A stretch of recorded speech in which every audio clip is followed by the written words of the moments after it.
Hey, creepy crew. Real quick before we begin, a lot of you are watching without subscribing. If you're enjoying the stories, go ahead and hit that subscribe button. It's free, and it helps the channel grow. Big thanks to those who are already part of the crew. Don't forget to like the video and let me know in the comments where you're watching from. So I was around 28 when I finally gave online dating a shot. I'd been out of college for a bit, just settling into adult life in a quiet neighborhood in Woodvale, Michigan. I had a stable gig working IT for a school district, a small but cozy apartment, and things were good, but also kinda stuck. I wasn't exactly lonely, but something was off. So, on a random Thursday night after too many hours watching YouTube rabbit holes, I figured, screw it, let's try OkCupid. I set up a profile, kept it honest, maybe too honest, and started swiping through people. Nothing really stood out at first. I messaged a few folks, but it was mostly dead ends or weird vibes. I actually almost deleted the app, but decided to give it one last scroll on a lazy Sunday morning while still in bed. That's when I saw her. Her name was Morgan, and her smile was the kind that made you pause. She looked chill, had some quirky answers in her profile, and liked a lot of the same stuff I did. Horror movies, sushi, and sarcastic humor. I sent a quick message about one of her favorite directors, and she replied like 5 minutes later. From there, we just didn't stop. We got into this rhythm, texting during lunch breaks, sharing playlists, even recommending dumb reality shows to each other. She got me hooked on one I'm still too ashamed to name. I was starting to really like her. It felt weirdly easy. About a week in, Morgan asked if I wanted to hang out in person. I was nervous, obviously. Online dating was new to me, and I hadn't been on many dates, period. But I said yes. She mentioned her roommate was going to be away for the weekend, and invited me to come over to her place instead of doing something public. Said it'd be more relaxed. I was down. Sounded less awkward than shouting at each other across a noisy bar. We planned it for Saturday. I picked up a decent bottle of wine, well, mid-decent, cleaned up my beard, and even ironed a shirt, which is saying a lot for me. I left my apartment that afternoon actually feeling hopeful for once. I kept thinking, dude, this might actually go somewhere. Then I got to her building and, well, I didn't expect that. It was this old brick thing in a sketchy-looking part of town I hadn't been to before. The outside looked like it hadn't been painted since the 80s. I almost turned around right then, but I called her. She buzzed me in and told me to take the elevator to the 3rd floor. That elevator, though. It was tiny and made these horrifying clunking noises the whole ride up. I legit held my breath, half expecting it to stall out. The hallway when I stepped out was somehow worse. Dim yellow lights, weird mildew smell, and the carpet looked like it had been stomped on by a marching band of muddy boots. Still, I found her door and knocked. She opened it almost instantly, and yeah, total relief. She looked just like her pictures. Inside, her place was the exact opposite of the building. Clean, tastefully decorated, kinda cozy with string lights and that faint smell of vanilla candles. I relaxed a little. We sat on the couch, poured the wine, and started talking like we'd already known each other for months. We'd been sipping wine and talking about dumb stuff, like the worst movies we'd seen in theaters, and how she once got kicked out of a Walmart for trying to ride a bike indoors, when things kinda escalated. It wasn't forced or rushed, just that sort of slow build where you both keep getting a little closer on the couch until you're not really talking anymore. Before long, we were making out and eventually ended up in her bedroom. I felt like the night was going way better than I expected. That was until I heard the front door open. At first, I thought maybe her roommate had come home early or something. But Morgan's whole face went pale, and she immediately whispered, "You need to hide.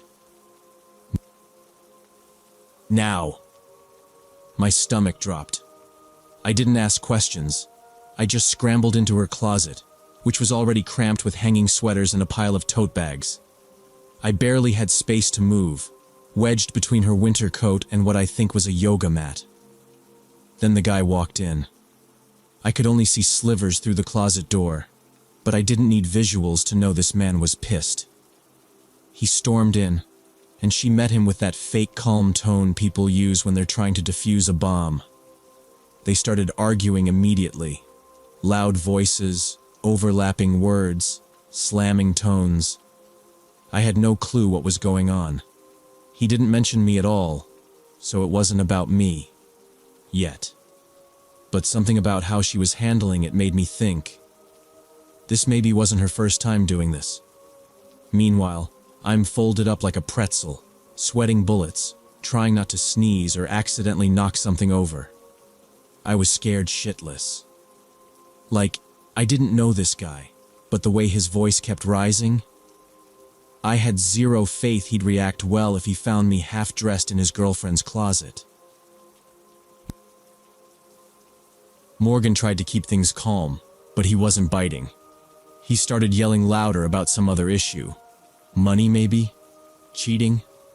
Honestly, it was all white noise to me at that point. I was just praying he wouldn't open the closet to grab a hoodie or something. Eventually, he left the room muttering something about needing to pee. That was my window. I quietly, so quietly, eased the closet door open and tiptoed across the carpet. My shirt was inside out, and my shoe was still in the living room. But I didn't care. I just wanted to get out. I made it to the door, was crouched down trying to jam my foot into my sneaker, and that's when he came back. He froze. I froze. We just stared at each other. Then he snapped. "Who the hell are you?" I immediately started rambling something about how I didn't know she had a boyfriend, that I was just as surprised as he was. He looked ready to explode, fists clenched, breathing hard. But he didn't swing. I think he was trying to process how the hell I even got there. I bolted out the door, one shoe on, still apologizing as I went. He followed. I made a beeline for the elevator, praying it wouldn't take forever. Of course it did. I smacked the button and turned around just as he caught up. I held my hands up, kept saying I didn't want any trouble, just trying to keep space between us. He was in my face, shouting, spitting mad, chest heaving. I didn't even process half of what he was yelling, just tried not to flinch. Then he shoved me. Not hard, more like a warning nudge. But it was enough to push me up against the wall. I thought that was it. I was bracing for a punch when ding. Elevator finally showed up like some kind of dramatic movie cue. I slipped away fast and ducked into the elevator. He didn't follow, just stood there glaring at me like he wanted to set me on fire with his eyeballs. Doors closed. I exhaled. My whole body was shaking. A few hours later, I got a text from Morgan. It just said, "Hey, had fun? Want to come by again next weekend?" I didn't answer. I blocked her number, deleted the app, and swore off online dating for a while.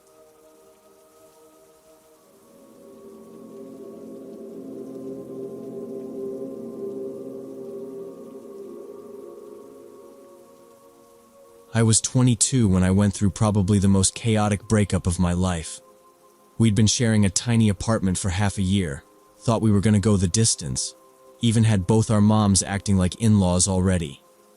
When it crumbled, it wasn't just the relationship that ended. It felt like my whole life structure got yanked out from under me. After that, I swore off dating for a good while. I poured everything into school, tried not to think about relationships at all. Looking back, that dry spell lasted way longer than I expected. By the time I decided to test the waters again, I realized I had no clue what dating even looked like anymore. Everyone was glued to apps. My roommate at the time, Bree, kept raving about how she'd met her guy on one of those sites and how it wasn't as scary as it looked. She made it sound like Tinder without the chaos. One night, after a bit of wine and way too much convincing, she walked me through setting up a profile on OkCupid. She helped me pick out some half-decent selfies and even rewrote my bio so I didn't sound like a total robot. I started poking around, sent a few messages, nothing serious. Then this guy named Dale popped up in my inbox. His vibe was kinda nerdy cute. Into weird indie horror and played bass in some local band, which made him seem sort of mysterious in a chill way. We clicked on a few things, nothing deep, but enough to keep the convo going. After a couple of weeks trading random thoughts and memes, he asked if I wanted to come by his place to hang out, cook, and watch a movie. Now, I wasn't totally sold on the idea. Meeting at some dude's apartment for a first date felt a bit sketch. But when I brought it up to Bree, she brushed it off like it was totally normal these days. "Everyone does it now," she said. "You've already been talking to him for weeks. He seems harmless." And I guess I let myself believe that maybe I was just being paranoid. I hadn't been in the game for a while after all. Maybe this was just how people dated now. So I said yes. I remember pulling up outside his building in Eastbrook, and there he was, waiting by the door with this awkward grin and a side hug that didn't do much to ease my nerves. Still, I chalked it up to first date jitters.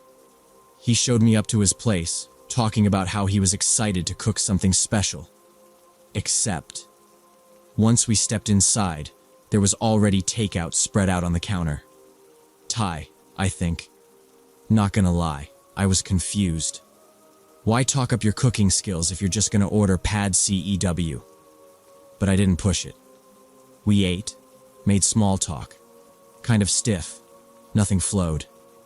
It felt more like a job interview than a date. Still, I figured maybe we were just warming up. After dinner, he suggested we crash on the couch for a movie. He'd picked out some obscure horror film I'd never heard of. Honestly, horror movies aren't really my jam, but I didn't want to seem picky, so I went with it. I figured worst case, I'd suffer through an hour and a half of fake blood and awkward small talk. But about 30 minutes in, something started to feel off. Dale started inching closer to me, slowly, like a cat stalking a bird. First, his arm casually brushed mine, then his hand found its way to my shoulder. A little while later, it was resting on my hip like we were in a damn rom-com. I tried to play it cool, focused hard on the movie, even though I couldn't have told you a single thing about what was happening on screen. Then he started whispering these weird comments. Stuff like, "Are you scared?" and "Don't worry, I'd protect you if this was real." Except the way he said it wasn't playful. It felt like he was trying to read me, like he was studying my reaction. And then out of nowhere, he reached over and ran his fingers through my hair, saying something about how surprisingly soft it was. That was when my stomach did a full somersault. I felt stuck. I knew this was a bad idea the second I saw the takeout containers. I tried scooting a few inches away a couple of times, pretending to adjust the pillow or stretch. But every time, he'd inch closer again like it was some kind of unspoken game. I didn't want to blow up the situation, but my nerves were screaming. So I told him I needed to use the bathroom and slipped down the hall. As soon as I locked the door, I pulled out my phone with shaky hands and requested an Uber. Then I texted Bree, just one line. "This dude is freaking me out." She didn't even hesitate. Immediately replied, "Leave. Now." That was the push I needed. I took a breath, splashed some water on my face, and psyched myself up to bounce. I went back out, gave Dale a tight-lipped smile, and told him I'd forgotten about an early shift at work the next day and needed to dip. His whole face changed. He didn't yell or anything, but his expression twisted into this weird combination of suspicion and annoyance. He didn't buy my excuse, that was obvious.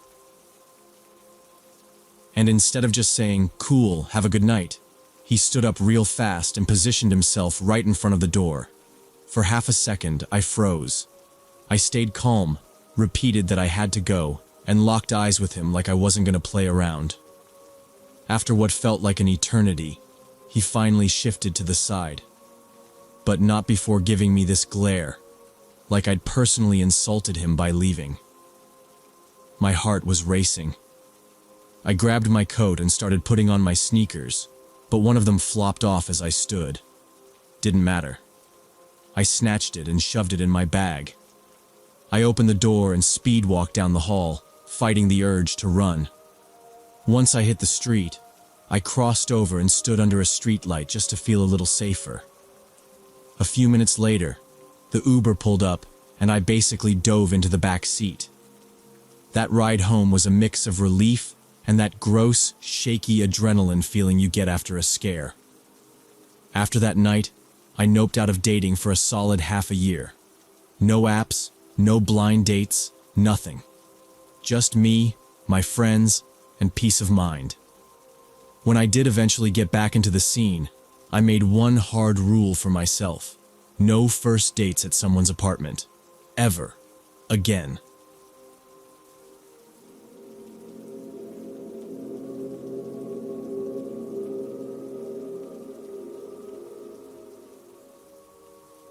Back in 2012, I was 28 and clocking long hours at this mid-sized corporate law office in Raleigh. It was my first serious gig after finishing school, and from the outside, everything looked great. Solid paycheck, some vague upward trajectory, benefits, the kind of job my aunts would bring up at family dinners to brag about. But inside, I was fried. I couldn't stand the rigid schedule, the whole performative professionalism thing, or the petty politics over who got the good cases. I'd lie awake at night thinking, is this really what I'm doing with my life? I started imagining myself a few years down the line, still chained to my desk, just older and more resentful. That thought hit harder than I expected. So one Tuesday afternoon, after another lifeless budget meeting, I put in my notice. I didn't even have a backup plan. I just knew I couldn't keep dragging myself in there every day. I had a little cushion in savings and figured if I didn't use it now to do something different, I'd regret it forever. A couple weeks later, I stuffed my life into a beat-up hiking pack and booked a one-way to Australia. I'd snagged a working holiday visa that gave me a full year to bounce around and pick up random jobs along the way. It felt risky as hell, but in a weirdly good way. Like, for the first time in ages, I was doing something for me. Australia turned out to be wild in the best way. I surfed, badly, crashed in hostile bunk beds with strangers who became friends overnight, and worked a mix of odd gigs. One week it was selling tickets for a whale-watching tour. The next, I was picking grapes in a vineyard. It was the happiest I'd been in years. But after about 8 months, I started getting restless. Not in a bad way, just I wanted something even further from the usual path. I was tired of hearing the same stories from every backpacker at the bar. That's when I started hearing about Southeast Asia. Everyone kept talking about Thailand's islands, the chaos of Vietnam's traffic, and Cambodia's ancient temples like they were straight out of a dream. It sounded like exactly the kind of place I was craving, completely different from anything I'd ever known. So, I took the plunge and booked a cheap flight to Bangkok. No real itinerary, just a general idea of the big sights I wanted to hit. From the second I stepped out of the airport, the energy hit me in the face. Bangkok was loud, messy, colorful, and alive in a way that made me feel wide awake for the first time in weeks.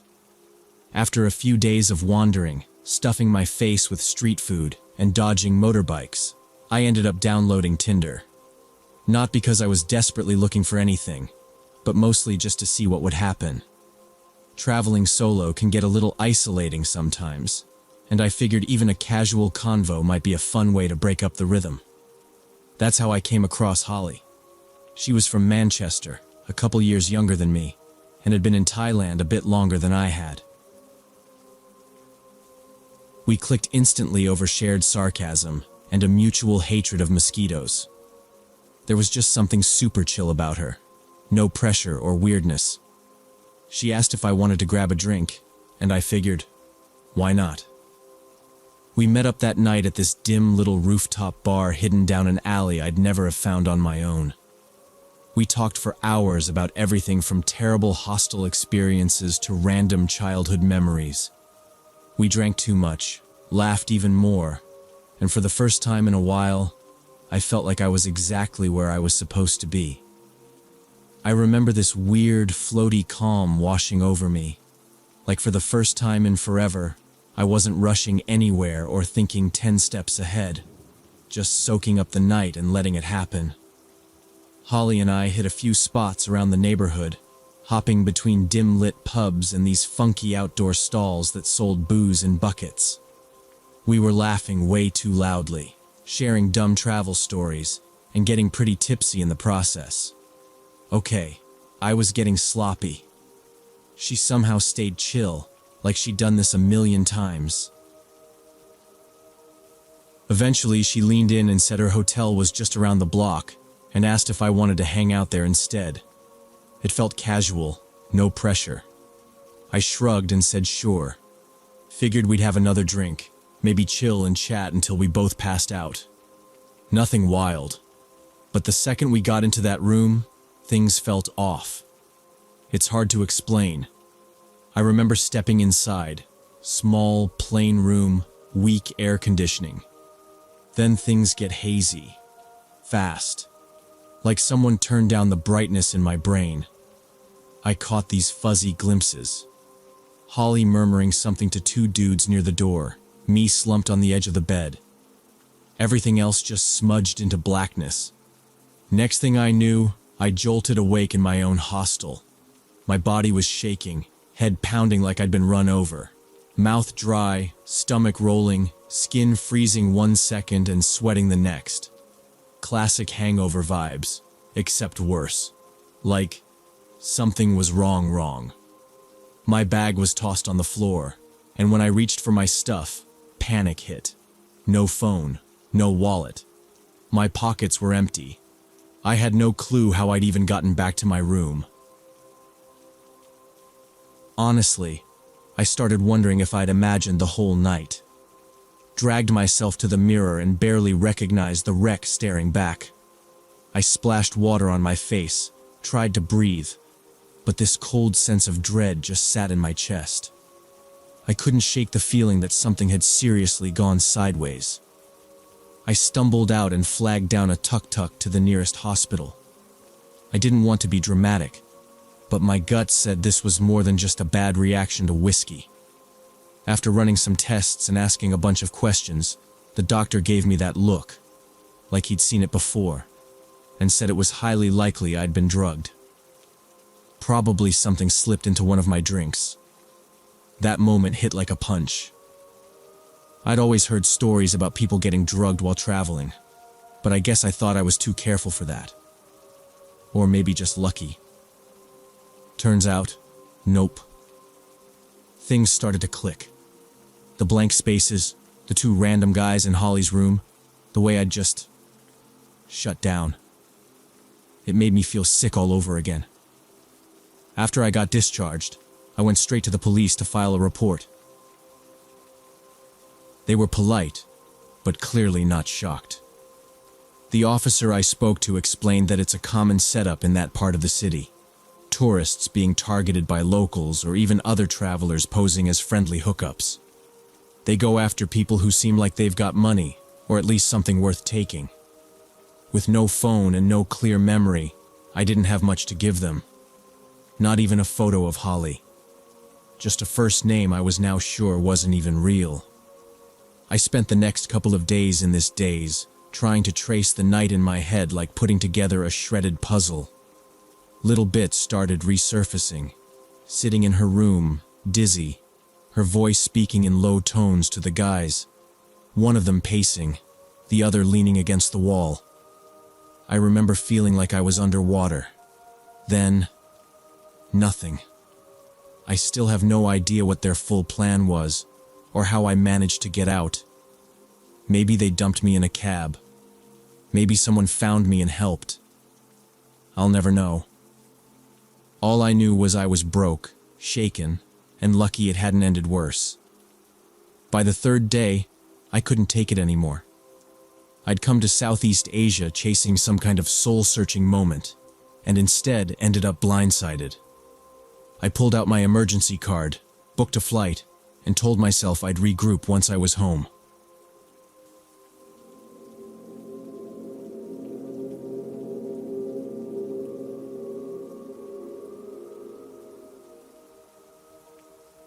Back when I was just starting college, I'd moved to this city in the middle of nowhere.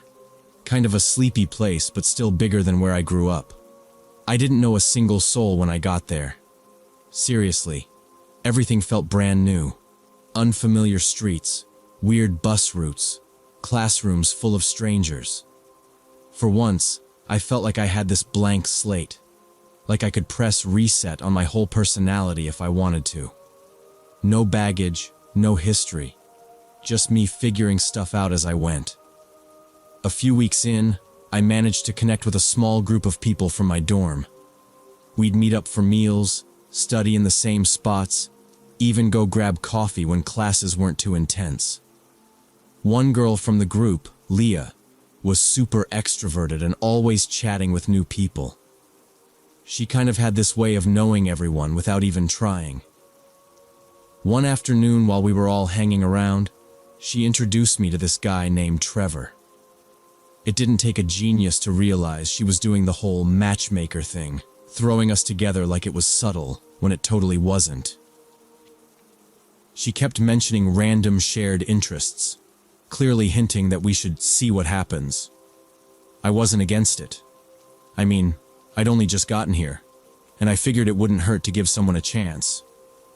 Trevor seemed nice enough, talkative, polite, a little intense maybe, but nothing alarming. He was majoring in marketing, which was totally different from my field, but we found a little common ground during that first convo. He cracked a few jokes, and I laughed at most of them, even the weird ones, so I figured I'd meet him for coffee that weekend. At worst, it'd be one slightly awkward hour. At best. Who knows? That Saturday, we met at this tiny cafe off the main drag near campus. The place had these mismatched chairs and lo-fi music playing, kind of cozy in a rundown way. Not many people were there, which helped ease my nerves. He showed up right on time, bonus points, and got his drink before sitting down across from me near the front window. It started off all right. Just typical, how's college treating you? Small talk. We chatted about our schedules, professors, dorm life. But after a while, I noticed something a little off. Like, Trevor really liked talking about himself. His classes, his social life, his future travel dreams. I tried tossing in bits about my own stuff. My studio projects, my weird roommate stories. But he barely followed up. It was like talking into a tunnel. Still, I didn't want to be that person who checks out mid-conversation.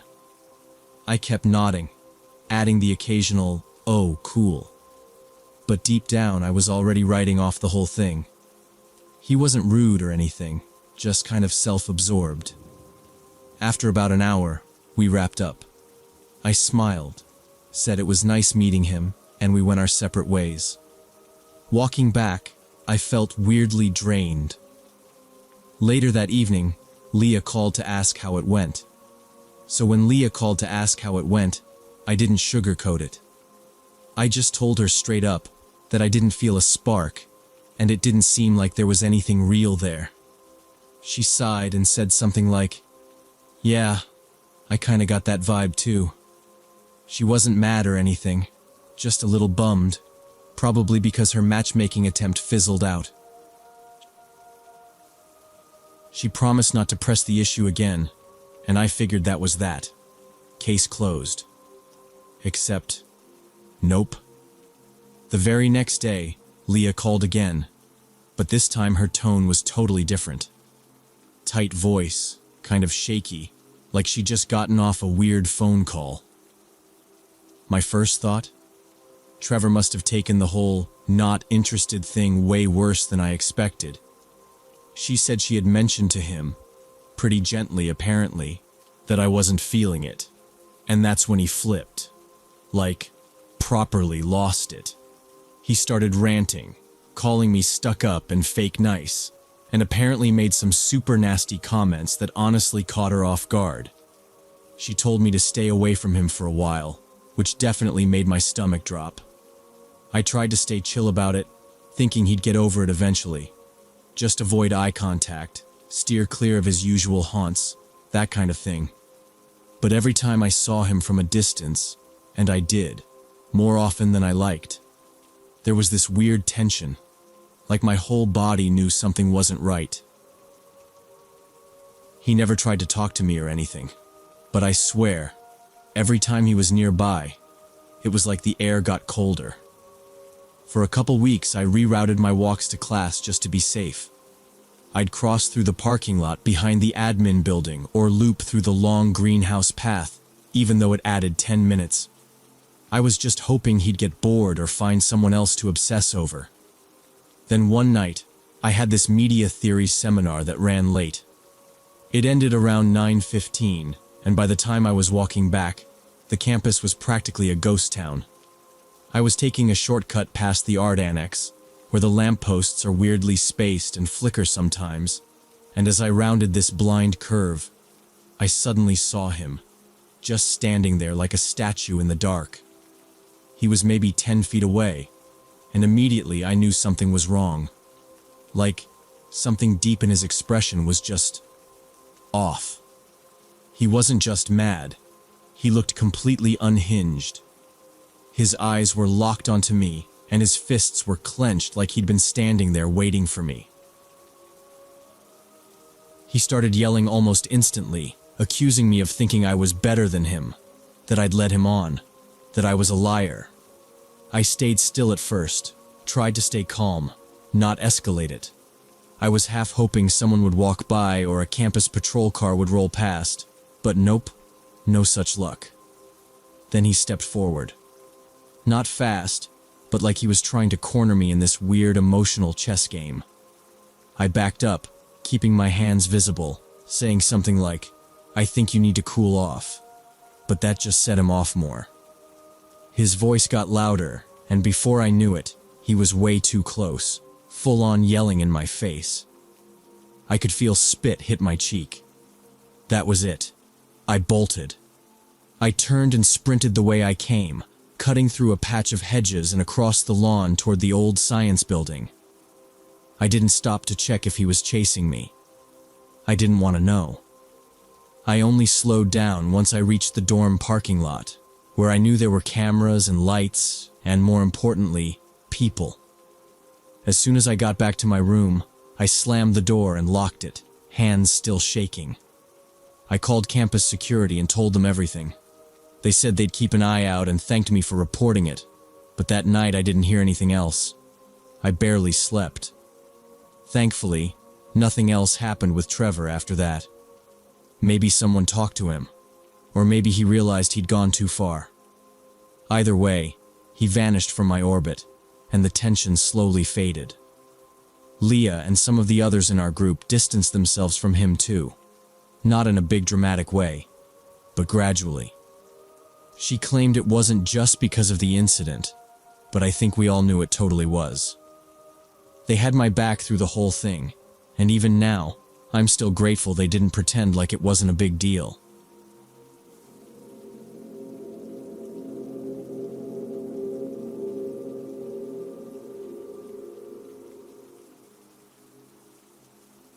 When I was 22 and still in college, I spent more time than I should have on dating apps. It was just the usual: swipe, match, maybe meet, maybe not. One week I matched with this girl named Samantha. She was stunning. Mid-20s, dark hair, green eyes, and she had this kind of confident, mysterious energy about her that made her stand out from all the usual bios. Her photos looked expensive, like not taken by a phone camera. We started chatting and the conversation flowed easily. She was funny, sharp, and a little flirty, but never over the top. I assumed she was maybe in grad school or something. We messaged back and forth every day for a week. At some point, she mentioned that her parents were going to be out of town for the weekend and asked if I wanted to come over and hang out. It sounded casual, like watch a movie, maybe fool around, whatever. I didn't read too much into it. Just seemed like a cool opportunity to chill with someone new. I said yeah. Friday night, she offered to pick me up, which was already unusual. Most girls I'd met never offered that. But I didn't have a car on campus at the time, so I didn't question it. She showed up around 9 p.m. in a spotless black BMW, the kind with the leather interior that smells like money. She looked even better in person. Tight black jeans, loose hoodie, hair in a low ponytail. No makeup, or at least not much. Confident, but casual. The drive took about 25 minutes. Her place was across town in this fancy neighborhood I had only seen once or twice when driving with my parents. Every house was big and spaced out, with real landscaping and gates. She pulled into this stone driveway and up to a 2-story house with wide windows and those big wooden double doors. The lights were already on inside, and everything looked picture perfect, like a real estate ad. Inside, it was even more impressive. Marble floors, open staircase, huge kitchen with an island the size of a small room. Everything was clean and decorated like something out of a design magazine. It didn't feel lived in, though. More like a show home. She gave me a quick tour, mentioned offhand that her parents were rich and traveled a lot for work, and that they'd lose it if they knew she had someone over. I nodded, made a dumb joke about secret missions and spy parents. She laughed but didn't say much else. We ended up hanging out in the living room for a while, watching something on Netflix, then moved upstairs to her room.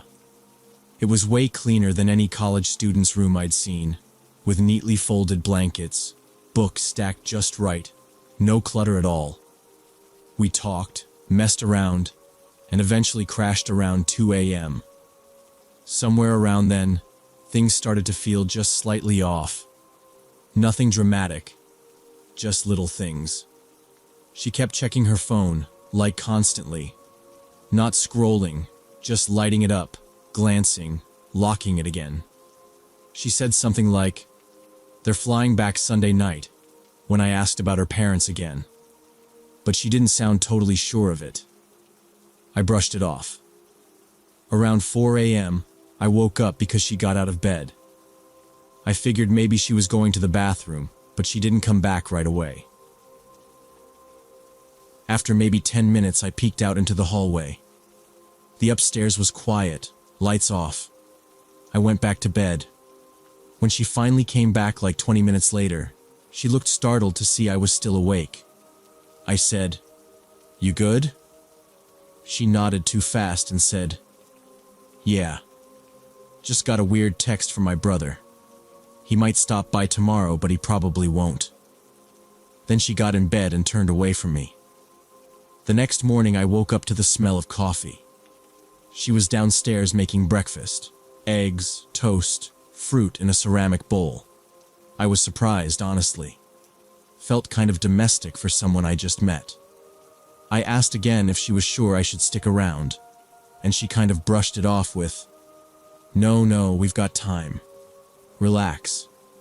They're not back till late Sunday." She kept glancing at the front window, though. Every time a car passed on the street outside, her eyes would flick to it, and her body would go still for a second. Then she'd keep doing whatever she was doing. I asked if she was expecting someone, and she said, "Maybe my roommate, but he's not supposed to be back until tonight." That caught me off guard.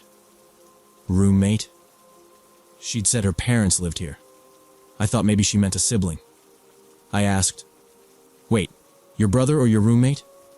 She froze for half a second and then said, "Same thing. He's technically both. Long story." I didn't push. I figured some rich family set up, maybe half siblings or something. I started feeling like maybe I should bounce, but I didn't want to seem rude. She handed me coffee and said we could sit outside. The backyard was ridiculous. Stone patio, pool with this little waterfall, outdoor speakers playing soft jazz. We sat at a table and she scrolled through her phone, barely saying anything. I tried to make conversation, but she kept giving short answers. Then, her phone buzzed. She picked it up and her whole posture changed. She went pale and stood up fast. "I need to run upstairs. Be right back," she said. She went inside quickly, closing the sliding glass door behind her.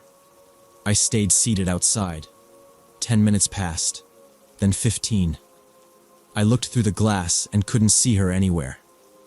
I stood up, walked to the door, knocked lightly. No answer. I tried the handle. Locked. Around 8 a.m., I was half asleep when I heard the sound of a car door slamming outside. At first, I thought it was a neighbor, but then I heard the jingle of keys in the front door lock. Samantha was still next to me in bed, breathing slow and steady like she was deep asleep. My brain snapped awake instantly.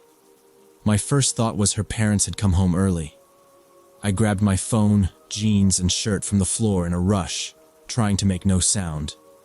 A second later, the front door opened and heavy footsteps hit the hardwood floor downstairs. Then I heard a man's voice, deep, irritated, call out, "Samantha!" It wasn't angry yelling yet, but there was a sharp edge to it, like something wasn't right. Samantha's eyes fluttered open. Her expression went from confused to wide-eyed panic. She sat up quickly and whispered, "Shit. Get in the closet. Now." Without asking questions, I bolted for the walk-in closet. I pulled the door just barely shut, leaving a crack to see through. My heart was hammering as the footsteps moved up the stairs. I could hear the guy muttering to himself. The door to the bedroom opened and the man walked in. He was mid-40s, maybe older. Clean-shaven, button-down shirt, slacks. Not what I expected from an angry dad coming home early. He looked around the room, and his face twisted into something bitter. Samantha was sitting on the bed, holding the blanket around herself, acting like she just woke up. "I told you I'd be back today," he snapped. She said nothing at first. He stood in the middle of the room, breathing heavily. "Who's been here?" he demanded. She started to say, "No one." He cut her off, walking toward the bed. "Don't lie to me. I can smell cologne. I'm not an idiot." I didn't move. I was standing inside the closet, barefoot, holding my shoes, trying not to breathe too loudly. The closet had a vent above the door and I could hear everything. "I pay for this place. I pay for your classes, your car, your clothes," he said, voice rising with each word. "You don't bring other men into my house." Samantha's voice cracked. "I'm sorry. I didn't think you'd be back yet." Clearly.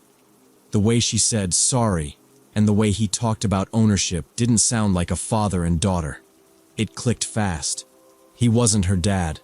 She was calling him daddy, but it wasn't in a family kind of way. "I told you, you don't get to screw around," he said, pacing now. "I catch you one more time, and it's done. You're out. No more rent, no more car, no more tuition." I said I was sorry. "You don't care. You never cared. I just wanted a break. You've been gone for 3 weeks. He stepped closer and pointed a finger at her. "You wanted a break? You think I won't replace you? You think you're special?"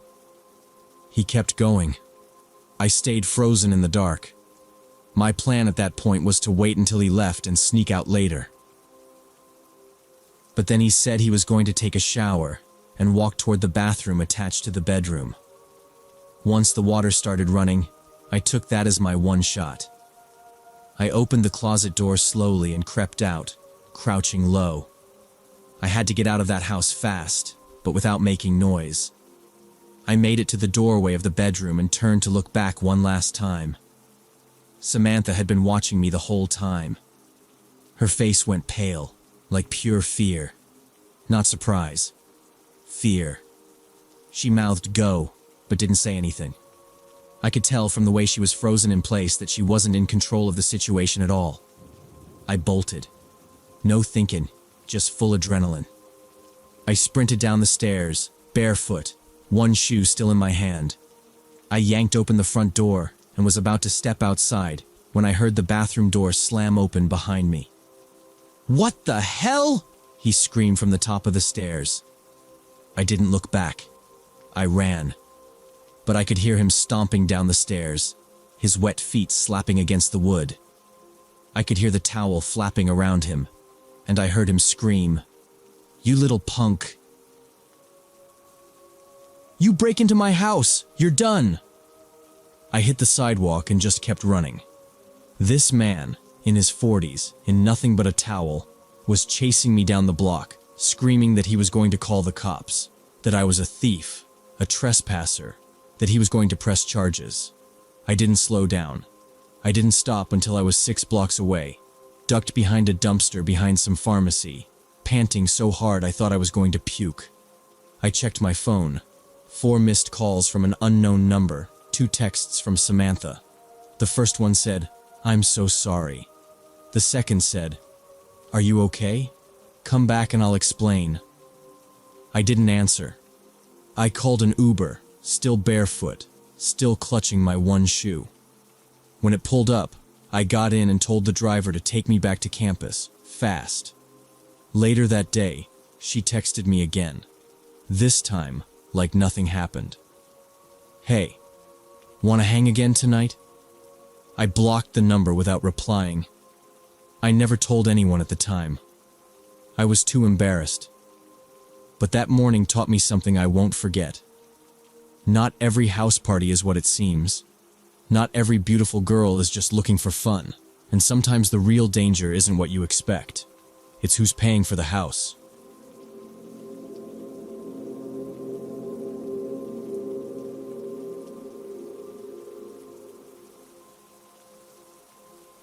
When I opened the app that morning and saw Tyler's message, I felt weirdly excited. Not because he was hot, though he was, but because he remembered that random Swedish film I listed under favorites. No one ever commented on that. His message wasn't cheesy or lazy. He asked about the director's style and mentioned a couple of lesser-known films he liked. That alone set him apart from the usual, "Hey, beautiful" messages I got almost daily. We started chatting that same morning and didn't stop for the next 2 weeks. Long texts, full of references to books, films, random bits of philosophy. He was smart without showing off, funny in a dry way. Everything about our convos felt easy, not forced. No weird red flags, no fast pushing for personal stuff or nudes. Just chill, interesting exchanges. So when he finally asked me out, I said yes right away. What surprised me was that he didn't go the usual route, grabbing drinks or getting coffee. He asked if I wanted to see a play at the Fox Theater.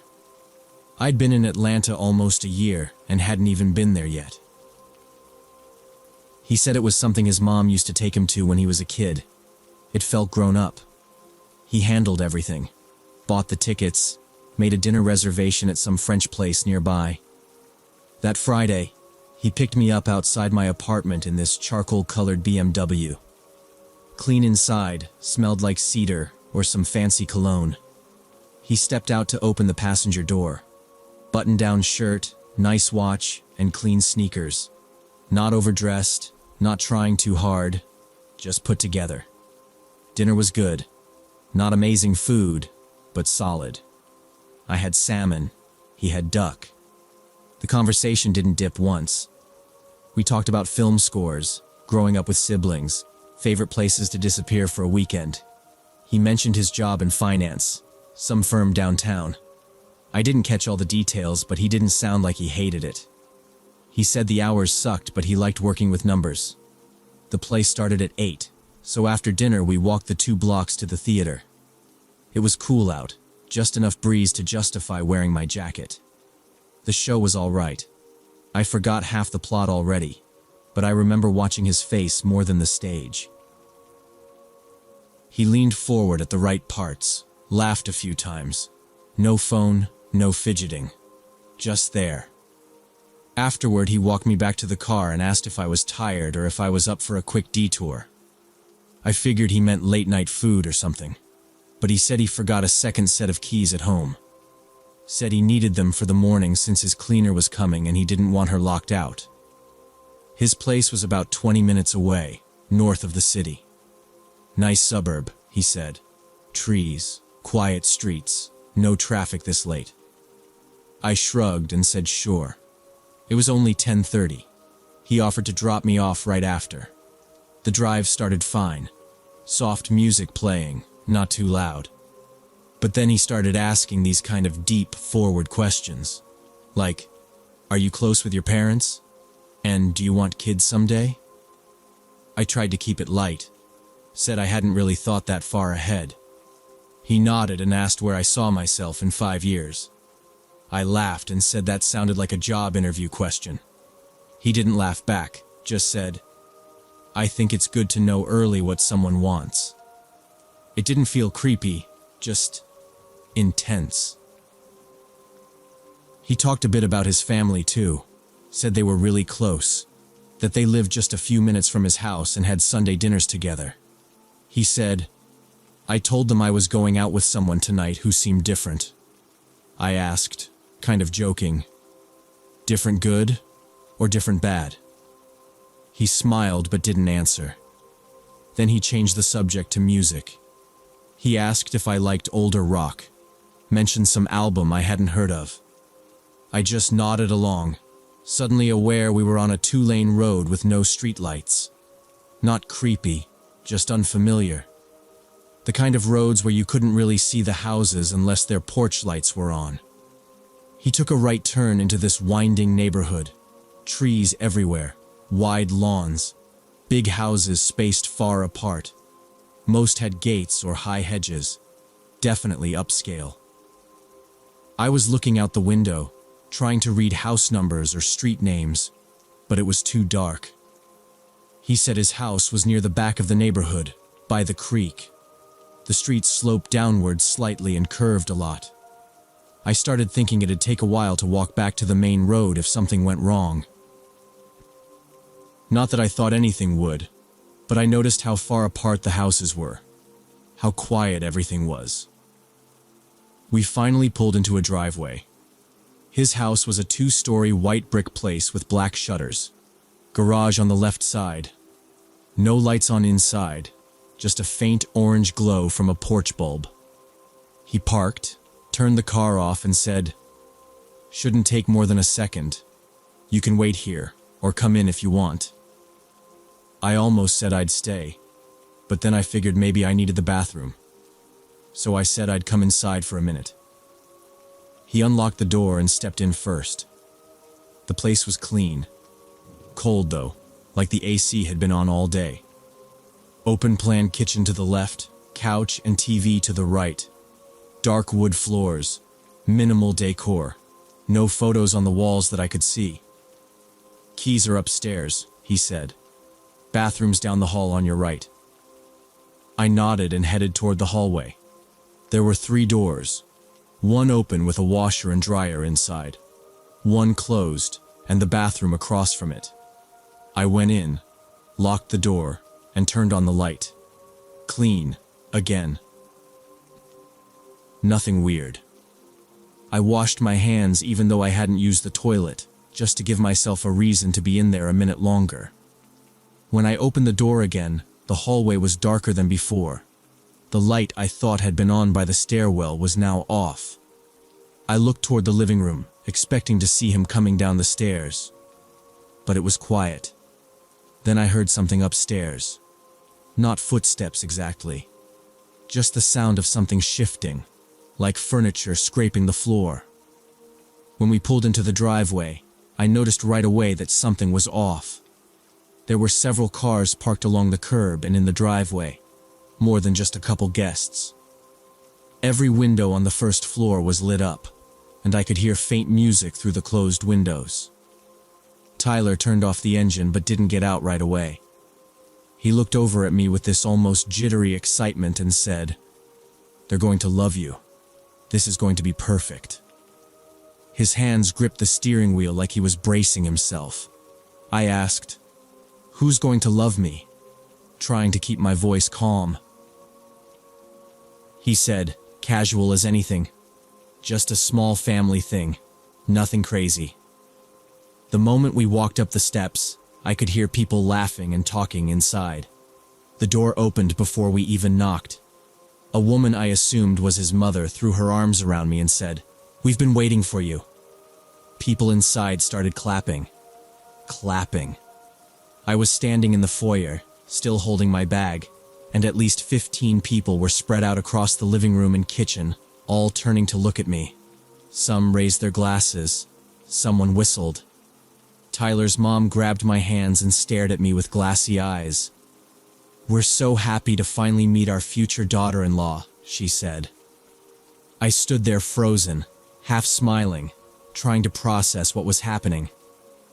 "I think there's been a misunderstanding," I started, but no one was listening.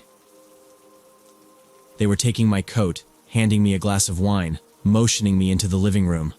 I looked at Tyler and he was just standing behind me, smiling like he'd pulled off the best surprise of the year. I didn't want to make a scene in front of a house full of strangers, so I let myself be guided to the couch. The music was low, some kind of soft jazz. A banner hung in the dining room that said, "Welcome to the family." Tyler sat down next to me and kept touching my knee like we were already a couple. His aunt sat on my other side and started showing me photos on her phone. "Here's the cake I made for my sister's wedding, but I can do whatever style you want," she said. I looked at Tyler again, but he wasn't helping, just sipping his wine and beaming. His uncle came over, reached into his coat pocket, and pulled out a small velvet box. He opened it and said, "This belonged to Tyler's grandmother. It's yours now." Inside was a delicate gold ring with a small sapphire. I didn't touch it. "Wait," I said. "This is our first date. I think there's some confusion." His mother came over, practically hovering. "Oh, sweetheart, Tyler's told us everything. We know how special this is. You don't need to be nervous." I tried to stand, but she gently pushed me back down with a hand on my shoulder. "We're already looking at venues. We just need to know your dress size." The room started closing in. All the noise, all the faces, all of them acting like this wasn't completely insane. I stood up and said, louder this time, "I need to leave." The clinking of glasses stopped. People turned. The smiles dropped. Tyler's mom's face fell like I just insulted her directly. "Please don't go," she said. "You haven't even tried the roast." Tyler stood up next to me, whispering, "Just give them a little time. You'll see it's meant to be." I backed toward the door. His father stepped in front of it casually, arms crossed. "You're upset," he said, "but it's only because this is happening faster than you expected. Tyler's never brought anyone home before." I said I had to go again, that I didn't agree to any of this, that they needed to respect that. Tyler's face was unreadable now. No longer smiling, not angry either. Just blank. Like he couldn't process what I was saying. I stepped around his dad and reached for the door. As soon as I opened it, the cold air hit my face and I felt like I could breathe again. Tyler followed me out onto the porch, voice low and desperate. "Please don't do this. We're supposed to be together." I didn't answer. I was already pulling my phone out and opening the Uber app. I stood at the edge of the lawn, under a flickering porch light, watching the car's location on the map. The door opened behind me again, and someone, maybe his cousin, called out, "You're making a mistake. He's a good catch. You'll regret this." I ignored them and kept my eyes on the app. Tyler stood there in his dress shirt, arms at his sides. He looked like someone had unplugged him. When my Uber pulled up, I got in without saying a word. The driver didn't ask questions. Probably saw my face and figured it out. The next morning, I woke up to 10 missed calls, all from Tyler.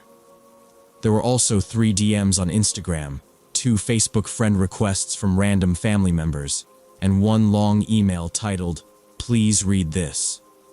I deleted them all. But he didn't stop. Over the next few days, he found my LinkedIn, my Twitter, even an old Pinterest I forgot I had. Each message was some version of, "We're perfect for each other," or, "Why are you running from this?" I never answered any of them. Then he showed up at my work. I was walking out of the building for lunch and saw him standing near the front doors. He didn't come close, just watched me. I went back inside and told the front desk to keep an eye out. The next day, he was in the lobby again. This time, I asked a couple of co-workers to walk out with me. When they saw him, they made it clear he wasn't welcome. One of the guys even said, "You need to leave, or we're calling security." That worked. For a little while. After that, he slowed down. A few messages here and there, spaced out over a week, then silence. I never saw him again in person. I don't know if someone in his family told him to stop, or if he just moved on. But I changed my number, locked down all my accounts, and made sure everyone at work knew his name and face. I never filed a police report. I probably should have. But at the time, I just wanted it all to disappear. Now, I'm a lot more cautious. If a guy seems too into me too fast, I take a step back. I Google them. I ask around. I meet in public and always drive myself. Because what happened with Tyler wasn't just a bad date. It was someone creating an entire version of me in his head before we ever met. And it took me way too long to realize I wasn't part of it.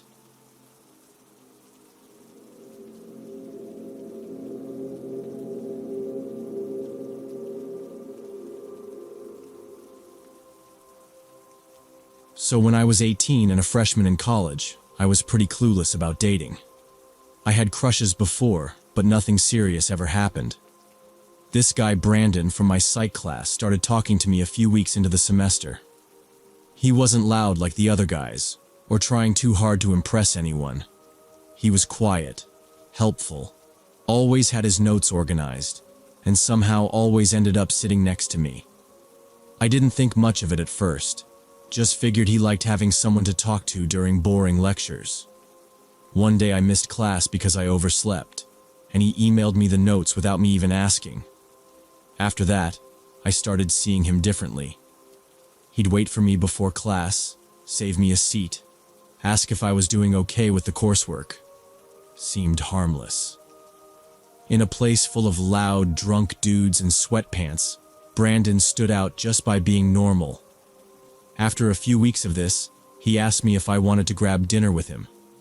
Said there was a small Italian place not far from campus that wasn't too crowded. I figured, why not? He'd always been respectful and didn't give off weird vibes. He picked me up that Friday evening right on time. He wasn't flashy. Old Honda, no music blasting. Opened the door for me, asked if I was comfortable. We talked the whole drive there. The place was cozy, not too bright, smelled like garlic and bread. We ordered pasta, split a bottle of Coke, and just talked. He asked about my hometown, what my major was, even asked if I liked living in the dorms. I remember thinking, wow, someone is actually listening and not just waiting to talk about themselves. After dinner, he didn't pressure me to stay out late. He offered to walk me back to the dorm, even though it was chilly and already dark. We talked about classes and our professors as we walked, and I was actually starting to think he could be someone I'd see again. When we got to my dorm building, I thanked him for dinner and turned to go in. That's when he leaned in a little, not aggressively, just enough that I knew he was going for a kiss. I stepped back gently and said, "I like you. I just prefer to take things slow." His face shifted slightly. Not a full frown or anything, but something tightened. His voice was quiet when he asked, "Why?" I shrugged, trying to keep it light. "Just like to get to know someone a bit more first." He nodded, but it felt forced. "Did I do something wrong?" I shook my head. "No, not at all. I had a nice time, really." He nodded again, a little slower this time. "Okay, I just thought we connected." I gave a small smile and told him good night. He watched me go inside but didn't say anything else. That night, he texted me 5 times, one after the other. Stuff like, "Are you okay? Did I mess something up? I really liked tonight." I replied once saying, "All good, just tired. Thanks again for dinner." I figured he was just nervous or overthinking the kiss. When I woke up the next morning, my phone had 12 missed calls. 12. All from around 2 to 4 a.m. There were also 4 voicemails, each a few minutes long. I played the first one. It started with him saying my name over and over, like he was trying to wake someone up. Then he said, "Please call me back. Please. I just need to talk. I didn't mean to make you feel weird. Just tell me what's going on." The second voicemail was quieter. He sounded like he was sitting somewhere outside. "I don't understand. I thought it went well. I thought we were good. I just need to know." The third was him breathing heavily, like he'd been walking or maybe crying. I couldn't tell. "I just want to hear your voice." The last one was the most normal. He just said, "I'm sorry if I freaked you out. I didn't mean to. Please just call me back." I stared at my screen for a minute, not sure what to do. I didn't want to jump to conclusions. I told myself maybe something had triggered some anxiety in him. Still, the number of calls was a lot. Too much. I texted him around 10 a.m., said, "Hey, I saw your calls. Is everything okay?" He replied instantly, "I'm outside." When I called him back, Brandon answered on the first ring. He sounded out of breath, like he'd been pacing. He jumped straight into saying how much he liked me, how he'd never connected with anyone this fast before, and how he felt like we were meant to be something real. I stood there in the middle of my dorm room holding the phone to my ear in disbelief. We'd had one date. We'd barely known each other for more than a month. I tried to stay calm. "Brandon, I'm flattered, but we've only hung out once. You don't know me that well yet. I don't want to move too fast." There was silence. Then he said, "So you were just playing me? You led me on." "No, this isn't how normal dating works. You're coming on really strong." He scoffed. "This is why no one's real anymore. Girls like you pretend to be nice, but you're just like the rest." I didn't answer. I just hung up. Over the next hour, my phone blew up. 15 more calls. Texts saying everything from, "I'm sorry I got emotional," to, "I'll never forgive you for doing this." Some were paragraphs long. Others were just one-word messages like, "liar," or "please." I stopped answering completely. That night he was waiting outside my dorm when I got back from the library. He didn't say anything at first, just stood up from a bench when he saw me and walked over. "Can we talk?" he asked. I shook my head. "You need to stop. This isn't okay." He started crying. Real, shoulder-shaking tears. Said he didn't know what he did wrong, begged me not to abandon him. People walked past us, giving us quick glances. I just said, "You need to leave me alone," and walked inside. He stayed there, just outside the glass door, watching as I got on the elevator. The next few days, I started changing my routine. I stopped going to the dining hall near my dorm, took different paths to class, left early or late depending on what I thought would avoid him. But somehow he always seemed to be near. I'd see him across the quad. He'd be standing in the back of the psych lecture even though he usually sat in the front.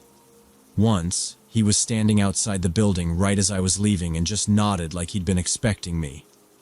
Then the late-night calls started. 2 a.m., 3 a.m. Sometimes drunk, sometimes not. The voicemails were long and rambling. "I know you're awake. You can't keep ignoring me. I know where you'll be tomorrow." That one stuck with me. He started listing out my class schedule, almost word for word. Said he knew I studied in the science building most evenings. I didn't know whether to be angry or terrified. I locked my door. I stopped posting anything online. I told my RA, but there wasn't much they could do unless he came into the dorm itself. Then he started showing up at my work. I had a part-time job at the campus coffee shop. One afternoon he walked in and ordered a drink, sat down at a corner table, and just stared. Didn't touch his cup. Didn't talk. Just sat there. For 2 hours. Every time I looked over, his eyes were on me. I told my manager. She approached him and said politely, "Hey, if you're not going to order more, we need to free the table for other customers." He didn't move. "I'm waiting for someone." She looked at me, then back at him. "You're making her uncomfortable. Please leave." He stood up, raised his voice. "I have a right to be here. This is public." Customers started shifting in their seats. My manager called campus security. They came and escorted him out. He didn't resist, but the entire time, he kept looking at me. No expression. Just that same stare. That was the point I knew this wasn't going to end on its own. I went back to my dorm that night, gathered every text, every call log, every voicemail, took screenshots of everything and printed them out. The next morning, I went to campus police. The officer there didn't brush me off. He looked through everything carefully and said this was serious. He said this was what stalking looked like in the real world, and I'd done the right thing by saving everything. They coordinated with the local authorities and walked me through filing for a restraining order. It wasn't a long process, but it felt surreal. I had to sign papers, give exact descriptions of events, list dates and times. They contacted Brandon and told him in person that he was to have no further contact with me in any form. They made it very clear that any violation would result in arrest. I wasn't there for that conversation, but the officer later told me Brandon had been quiet, not apologetic, just quiet. After that, the calls stopped. The texts stopped. He disappeared from campus as far as I could tell. I started relaxing a bit more, but I still kept my head on a swivel. Still took the long way home. Still avoided places where we used to cross paths. Almost a year later, I was talking to one of the new girls in my sorority. We were swapping stories about bad dates, and she mentioned a guy named Brandon who had been really intense. She said he was in one of her intro classes and had helped her with homework. Then asked her out. Then lost it when she didn't respond the way he wanted. When she described him, tall, wiry, short brown hair, always wore a black hoodie, I knew instantly it was the same guy. Same pattern, same obsessive behavior, same escalation. I told her everything that happened to me, and she just went pale. I don't know whatever happened to him after that, but I know for a fact that what I went through wasn't some one-time mistake or misunderstanding. Some people don't take no as a boundary. They take it as a challenge.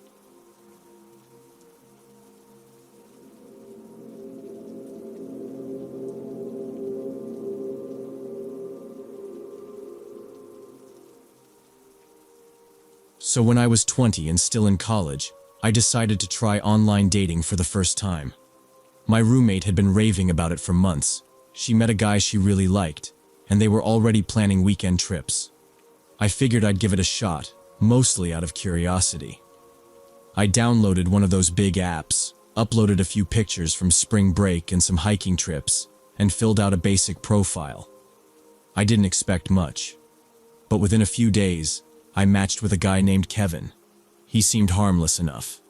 His profile had a couple pictures, one at a bowling alley, another with a dog, one of those filtered selfies in a car. Nothing too polished, but not weird either.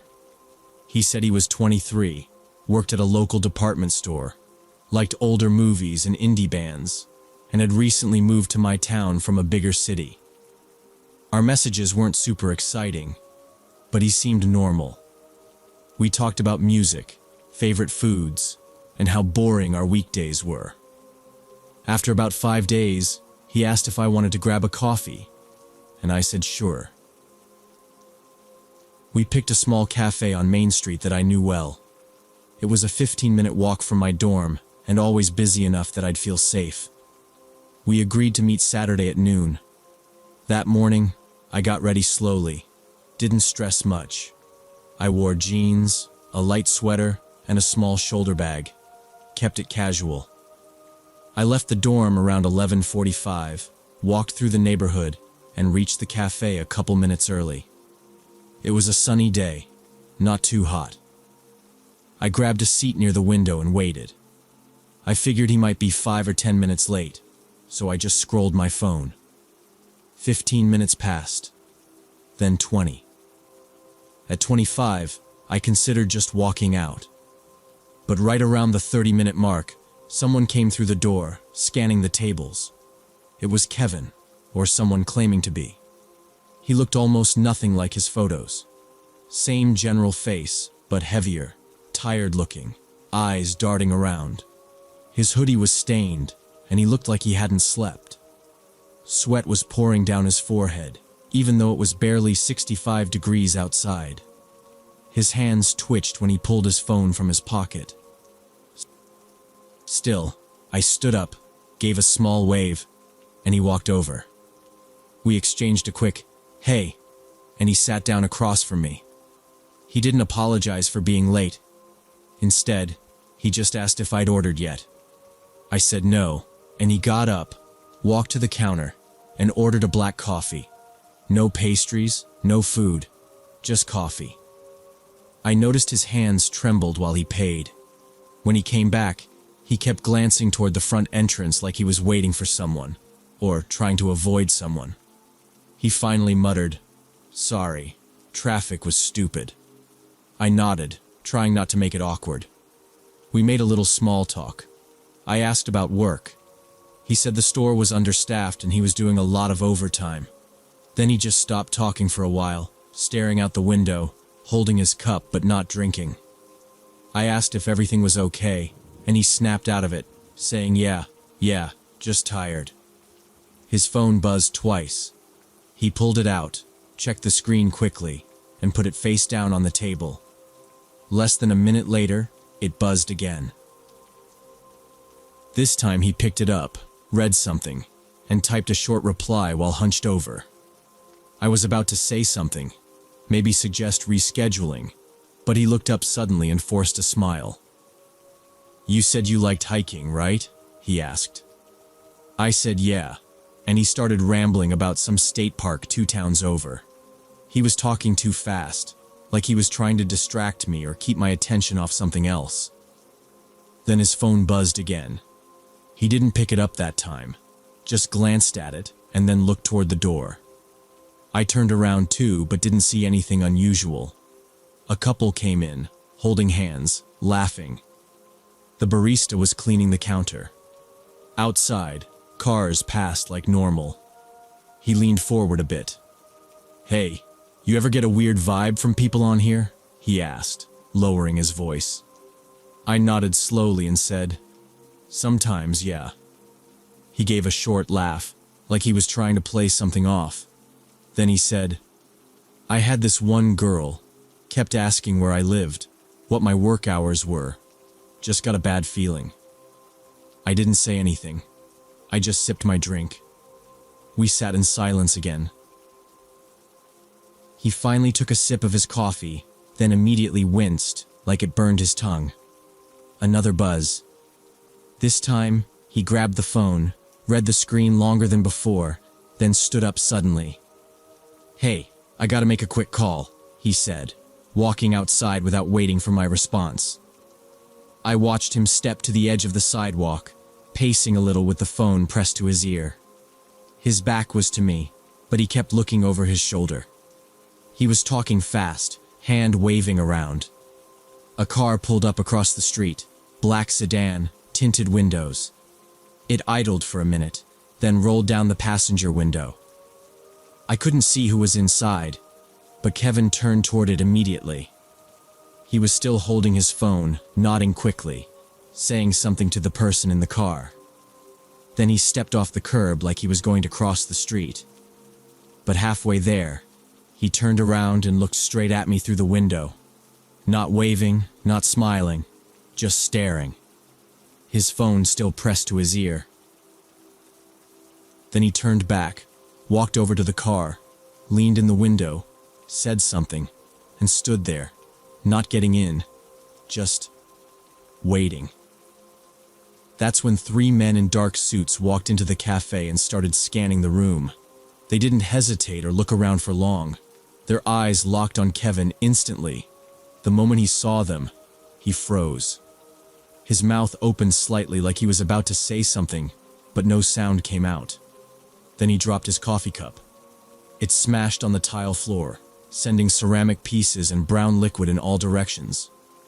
Everyone turned toward the noise, but the men didn't flinch. They moved straight toward our table, walking with purpose. As they reached us, the one in front pulled out a badge and held it up. "Federal agents," he said firmly. "Kevin Adams, you are under arrest for credit card fraud." Kevin didn't resist. He just slowly raised his hands, barely looking at them, his whole face drained of color. One of the agents moved behind him and snapped the cuffs on like it was routine. Another agent started reading him his rights in a calm but loud voice. I sat completely still, staring at the mess on the floor, not knowing if I should move or speak. Kevin didn't look at me even once. The cafe was dead silent except for the rights being read. Customers at nearby tables were frozen, some with their forks halfway to their mouths. A couple of people pulled out phones but were quickly told to put them away by one of the agents. When they finished cuffing him, the lead agent turned to me and asked, "Are you okay, ma'am?" I nodded slowly, still not sure what was happening. "He just committed fraud at the mall this morning," the agent continued. "We've been tracking him for the past 3 weeks. This was the first opportunity we had to arrest him without risking public safety." The agents led Kevin out through the front door, and just like that, he was gone. The cafe manager stepped around the counter and started mopping up the coffee. People whispered. A chair squeaked somewhere. I stayed seated, trying to understand how a simple coffee date turned into a federal crime scene. After they took Kevin out, 2 agents stayed behind. One of them, the lead guy, sat across from me and took out a notepad. "We're going to need to ask you a few questions," he said. His tone was firm, but not unkind. "You're not in trouble. We just need to confirm a few details." I nodded again and answered everything they asked. They wanted to know how we met, what we talked about, whether Kevin had ever brought up money, credit cards, or anything financial. I showed them our chat history on the app. There were a few dumb jokes and casual stuff about music and favorite restaurants. Nothing about money. The second agent jotted down notes quietly while glancing through the screen. "Looks like you were just caught in the wrong place at the wrong time," the lead agent said eventually. "Sorry you had to see all that." He explained that Kevin had been using stolen credit cards to buy high-end electronics, mostly phones and laptops. He'd then resell them online using fake profiles. They'd been tracking his location and movements, and they had a unit at the mall that morning. He used a stolen card, and they tailed him here to make the arrest. The agent thanked me for my cooperation, gave me a business card, and told me to call if I remembered anything else. Then he left too.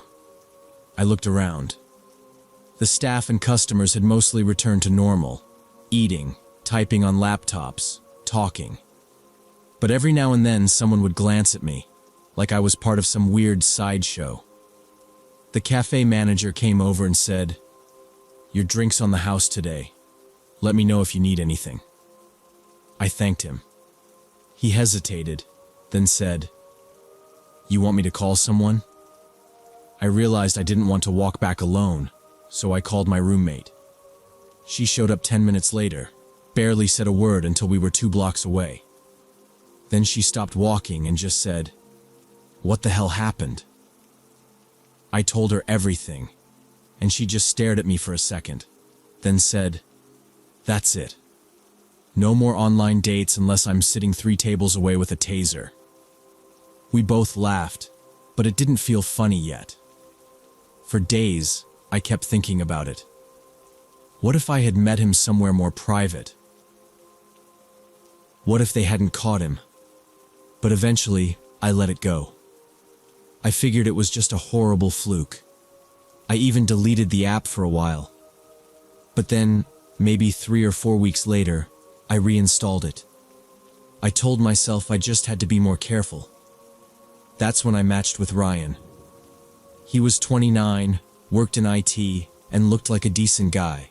Clean haircut, normal hobbies, polite messages. We chatted for a few days, and he suggested dinner at a restaurant downtown. I checked the place. It was real, mid-range, decent reviews. I figured, why not? I got there 5 minutes early. Ryan was already sitting at a table near the window. I smiled and started to wave, but then saw he wasn't alone. Sitting beside him was a woman in her 50s with perfect hair and a huge purse on her lap. I hesitated, then walked over. Ryan stood up. "Hey," he said awkwardly. "This is my mom, Deborah." I froze for a second, thinking maybe it was a joke. But Deborah stood up, shook my hand and said, "So nice to finally meet you. Ryan's told me so much." I looked at him, trying to read the situation, but he just gave a weak smile. "She wanted to come along," he said. "She insists on meeting anyone I go out with." We sat down. I didn't know how to get up without causing a scene. The waiter came and took our orders. Well, Deborah placed all of them. She ordered for Ryan without asking, picked a salad for herself, and told me what I might like based on my build. I smiled politely and chose something else. For the next 2 hours, Deborah dominated the conversation. She talked about Ryan's grades in high school, his childhood allergies, how he once got a nosebleed at a theme park. Ryan tried to speak a couple times, but she cut him off. When he disagreed with her about which wine to order, she leaned close and said, "I'll cancel your allowance if you keep that up." That was when it all clicked. Ryan was 29 and still getting money from his mom. He didn't push back. Didn't even try. Just looked down at his plate and nodded. I finished my food as fast as I could, made an excuse about needing to meet a friend, and left. I haven't been on a date since. After a federal arrest and a grown man bringing his mom on a first date, I figured I'd just focus on myself for a while. And honestly, being single has never felt more peaceful.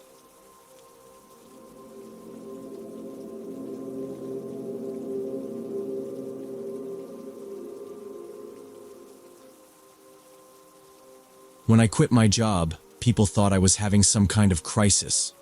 I wasn't. I was just tired. Tired of meetings that didn't matter. Tired of the fake team-building exercises. Tired of spending my life chasing leads I didn't believe in. I had 20 grand saved up, enough for a long break. I wanted to disappear for a while, clear my head, and figure out what the hell I actually wanted to do. So I booked a flight to Colombia and landed in this coastal town that people on travel forums said was perfect for solo travelers. Not too touristy, cheap food, good weather, and fast Wi-Fi if I needed it. The first few days were great. I found a decent hostel about 5 blocks from the beach. It wasn't luxury, but it was clean and had lockers. My roommates rotated every few nights. Swedes, Germans, Canadians. Everyone was either finding themselves or building their remote startup. The vibe was chill, and no one asked too many questions. During the day, I'd walk around town, eat street arepas, sit in cafes, and read. At night, I'd go out to bars. Most of them were these half-open air places with cheap rum and loud music. There was a place called La Pulga that had a pool table and played a mix of salsa and reggaeton. It was packed every night. After a week, I stopped hanging out with just the backpackers. My Spanish was decent from college, and I started talking to locals more. I'd ask vendors where to eat, or join conversations at bars when I caught something familiar. People were friendly, and not in that fake way where they were just trying to sell you something. I started to recognize faces. Bartenders, bouncers, people walking dogs in the same spots. I liked it. I felt like I belonged, even if just temporarily. No deadlines, no Slack messages, just small talk, sunburn, and cold beers. One night I ended up at a place called La Luna. It was different from the usual backpacker haunts. It was mostly locals. People dressed up more. Real dancing instead of the usual drunk swaying. I stood at the bar for a while, just watching people move. That's when I noticed her. She wasn't dressed flashy, but she stood out. She moved like she actually knew what she was doing, not just showing off. I caught her eye once, looked away. A few minutes later, she came up to the bar next to me. She smiled and said something I didn't catch. I asked her to repeat it, and she switched to English without missing a beat. Her name was Valentina. She asked where I was from, how long I'd been in town. We talked about the music, the heat, the fact that the drinks were way too strong. We ended up dancing for most of the night. I was bad, really bad, but she didn't seem to mind. She was patient, laughed when I stepped wrong, showed me how to move to the rhythm. I hadn't had that much fun in months. When the music finally slowed down, she asked if I was walking or taking a moto. I told her I lived nearby. She just nodded, said good, and left with her friends. The next morning I found a message on WhatsApp. It was her. She'd saved my number when I gave it to her last night. She said it was nice meeting me and asked if I wanted to get lunch later that week. We met 2 days later at this little place by the harbor that served fried fish and plantains. She ordered for both of us and told me stories about working at a hotel just outside town. She said she worked the front desk mostly, but sometimes helped with tour coordination. She liked talking to travelers, said she wanted to study abroad one day. Maybe Spain, maybe Canada. Over the next week we kept texting. She'd send pictures of food she made, or funny signs around town. She took me to this hillside park with a view of the water that tourists didn't know about. Another night we went to a small open-air cinema that played old black and white movies with Spanish subtitles. I met 2 of her friends, both waitresses, and they seemed to know her well. There wasn't any weirdness, no bad vibes, no pushiness. It felt real, normal, grounded. We went on 3 actual dates in total. One of them was a picnic she packed and took us to the outskirts of town, near an old, unused rail bridge. It wasn't Instagram perfect or anything.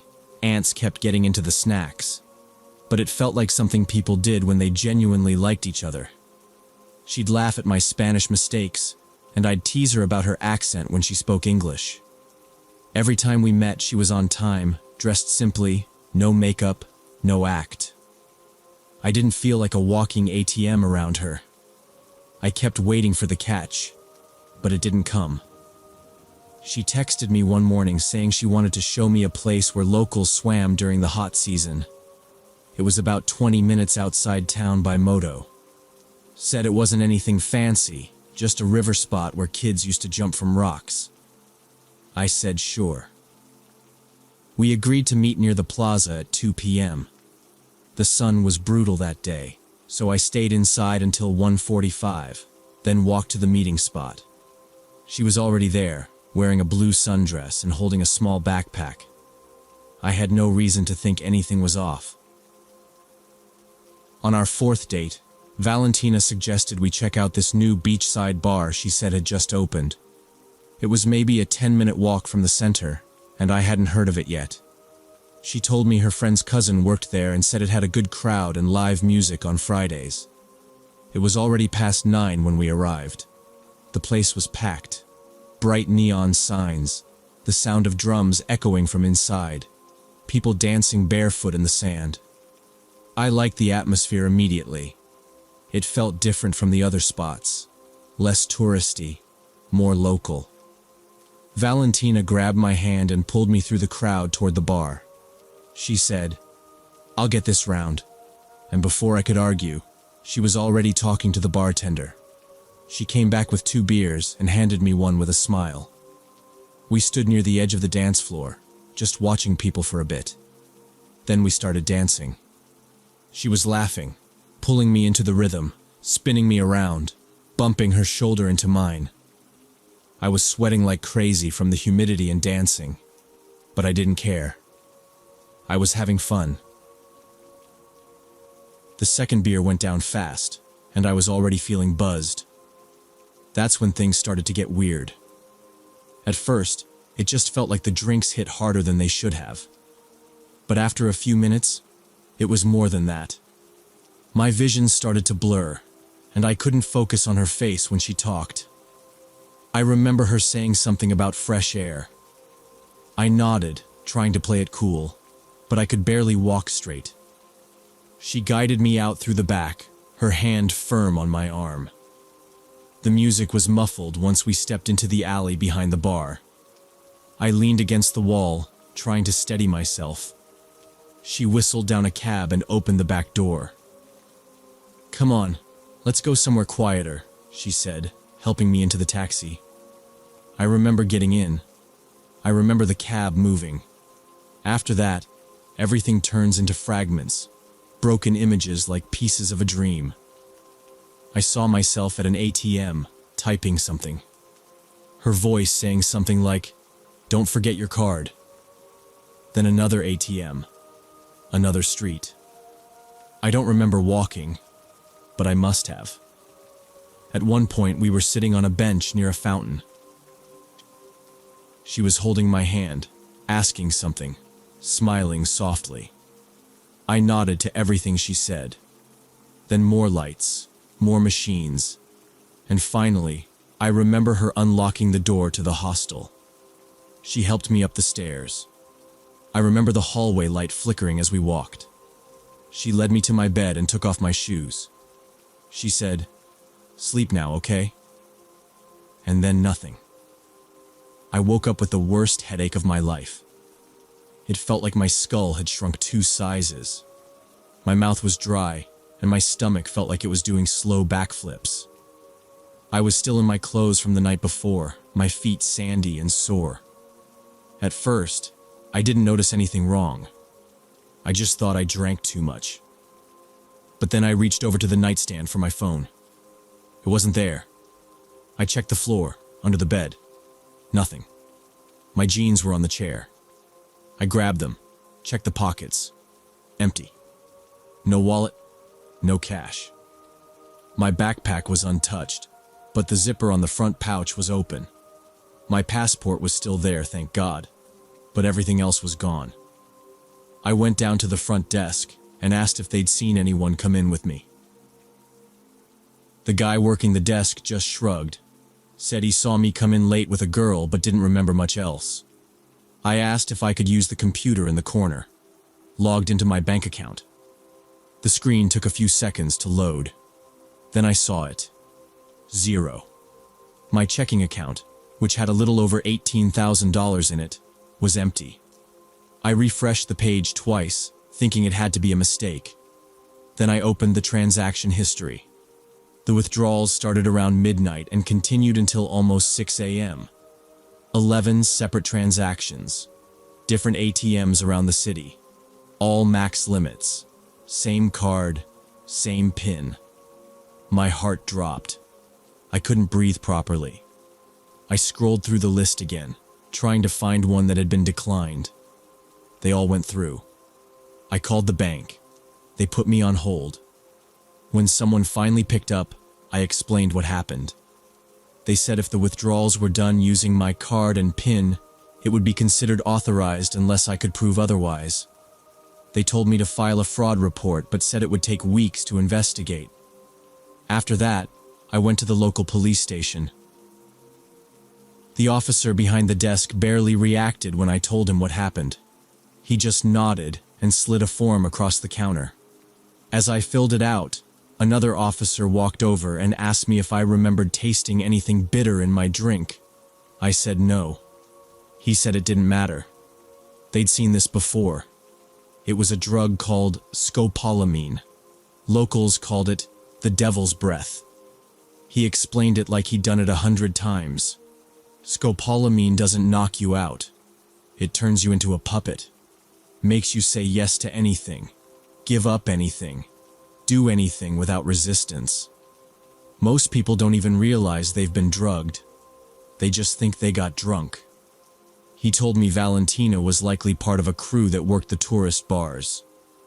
Good-looking women targeted solo travelers who looked like they had money.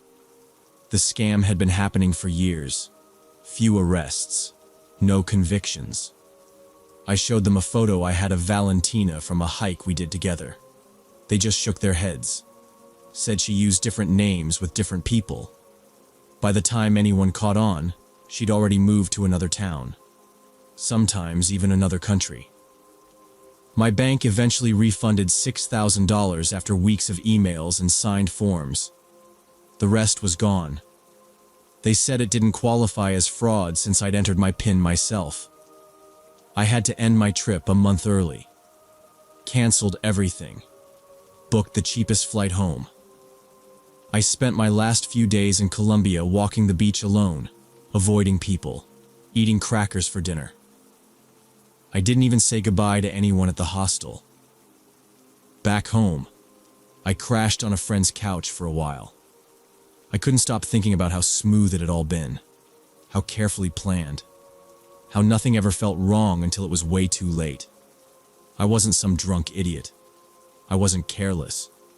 I was just targeted, step by step. From that first dance at La Luna to the last ATM at 5:43 a.m., I walked right into it, and they knew I would.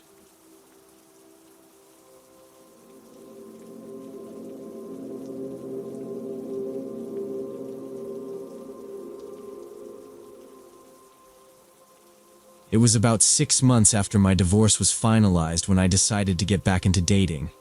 I was 32, working as a software developer from home most days, and the apartment I moved into after the split was small but fine, except it was dead silent all the time. I'd try to fill the space with music or the TV in the background, but mostly it just made me feel more aware of how alone I was. I hadn't dated seriously in nearly a decade, so I wasn't sure what to expect, but I figured it was time to try. I downloaded a few apps and started swiping after work. A lot of the chats were brief, awkward, or just clearly not going anywhere. Then there was Christina. Her profile wasn't flashy. One photo hiking, one in scrubs, and one of her holding a dog. She said she was a nurse and liked to spend weekends outdoors or reading, which didn't sound like a line. I messaged first. She replied within minutes. We started talking almost daily. I found myself actually looking forward to checking my phone in the morning. Conversations weren't forced. She asked good questions, told funny stories about her job, and didn't shy away from serious topics either. After about a week, we exchanged numbers and moved to phone calls. She had this kind of calm voice, steady, like she was always sure of what she was saying. I liked that. She lived about 20 minutes north of me in Round Rock and worked at a hospital nearby. One night we were on the phone and she mentioned her family lived close and they were pretty tight-knit. She said she'd told them about me and they were excited she was seeing someone new. I didn't think much of it, just said that was nice. She said they'd invited me for dinner. It sounded fast, but not in a weird way. She said something like, they'd love to meet you, and honestly, it would mean a lot to me too. I said yes. She gave me the address and told me to come by on Saturday evening. I asked if I should bring anything and she said I didn't have to, but that her mom liked flowers. I figured I'd bring a bottle of wine too. Friday night I spent some time trying to pick out what to wear. Christina had told me her parents were conservative, religious, and appreciated people who dressed well. I settled on khakis, a button-down, and clean shoes. Saturday afternoon I bought a bouquet of sunflowers and a bottle of red that looked fancy enough without being overpriced. The neighborhood was definitely upper middle class. Not gated, but every yard was manicured, and the cars in the driveways were mostly new SUVs and sedans. The address she gave me led to a big 2-story brick house with a white porch swing and a small American flag on the mailbox. There were wind chimes by the front door and fresh mulch around the flower beds. It looked completely normal. Not even normal. Welcoming. I parked a few houses down and walked up. As I got to the porch, the door opened like they'd been watching from the window. Christina was standing there in a pale green dress, barefoot, hair tied up and smiling. She looked different outside the phone screen, but not in a bad way. She hugged me and said I smelled good, then waved for me to come in. The inside of the house smelled like roasted chicken and herbs. It was warm, clean, and filled with what I assumed were old family photos and religious symbols. A cross above the fireplace. A small wooden plaque that said, "Bless this home," above the archway to the kitchen. Her dad stood up from a recliner in the living room and offered his hand. He was wearing slacks and a tucked-in polo, bald on top, but built like someone who worked with his hands. "Nice to meet you," he said. "We've heard a lot about you." Her mom came out of the kitchen wiping her hands on a dish towel. She had gray hair pulled into a low bun and wore a long skirt and a plain white blouse. "Well, aren't you just handsome?" she said, smiling, taking the flowers from me. "These are lovely, thank you." Christina showed me where to hang my coat. The house was cooler than outside, but still cozy. There was a faint sound of a clock ticking somewhere nearby. They asked about my job, and I gave the short version of working for a fintech startup doing back-end systems. Her dad nodded like he understood, but I could tell he didn't really follow. Her mom asked about my family. I said I was an only child, parents divorced, both still living back in Dallas. She gave a small, polite nod. Dinner was set at a formal dining table, real silverware, cloth napkins, candles. The food smelled great. Roasted chicken, mashed potatoes, green beans, and a basket of rolls. Before we sat, Christina's dad asked if we'd join him in saying grace. We all held hands. His voice was deep and steady as he prayed, thanking God for health, family, and new beginnings. I kept my head down, eyes closed. When it ended, we all said, "Amen." The food was good. They asked more questions, mostly her mom. Had I been married before? Did I want kids? How important was faith to me? I tried to answer honestly without sounding negative. I said I respected faith even if I wasn't a churchgoer. I said I wasn't opposed to kids someday.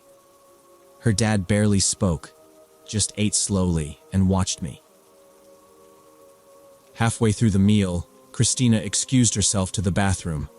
Her dad stood up a minute later, took his plate to the sink, then walked out onto the back porch.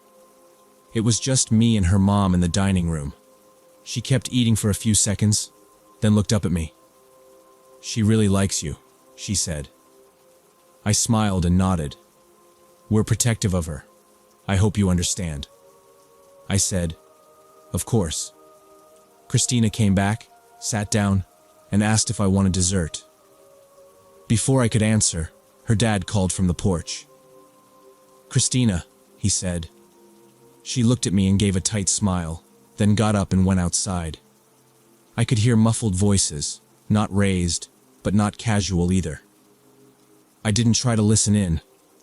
Her mom stood and started clearing plates. I got up to help. She told me to sit, said I was a guest. I sat back down. A few minutes passed. Then Christina walked back in and said, "Can you come outside for a second?" I followed Christina down the hallway toward the back door. Her father stood there holding it open, and I could feel a breeze coming in from outside. The porch light cast a warm glow over the wooden deck. I stepped outside and immediately noticed the large framed portrait hanging on the foyer wall to my left, something I somehow hadn't seen earlier. It was a man in his 50s, maybe 60s, wearing long white robes with his arms raised like he was blessing someone. His eyes were wide, fixed on the camera in a way that made it feel like he was staring directly at me. A thin gold chain with a strange symbol rested on his chest. Christina's father noticed me looking and nodded at the portrait. "That's Brother Marcus," he said, "our spiritual leader. Everything we are, everything we do, is because of his guidance."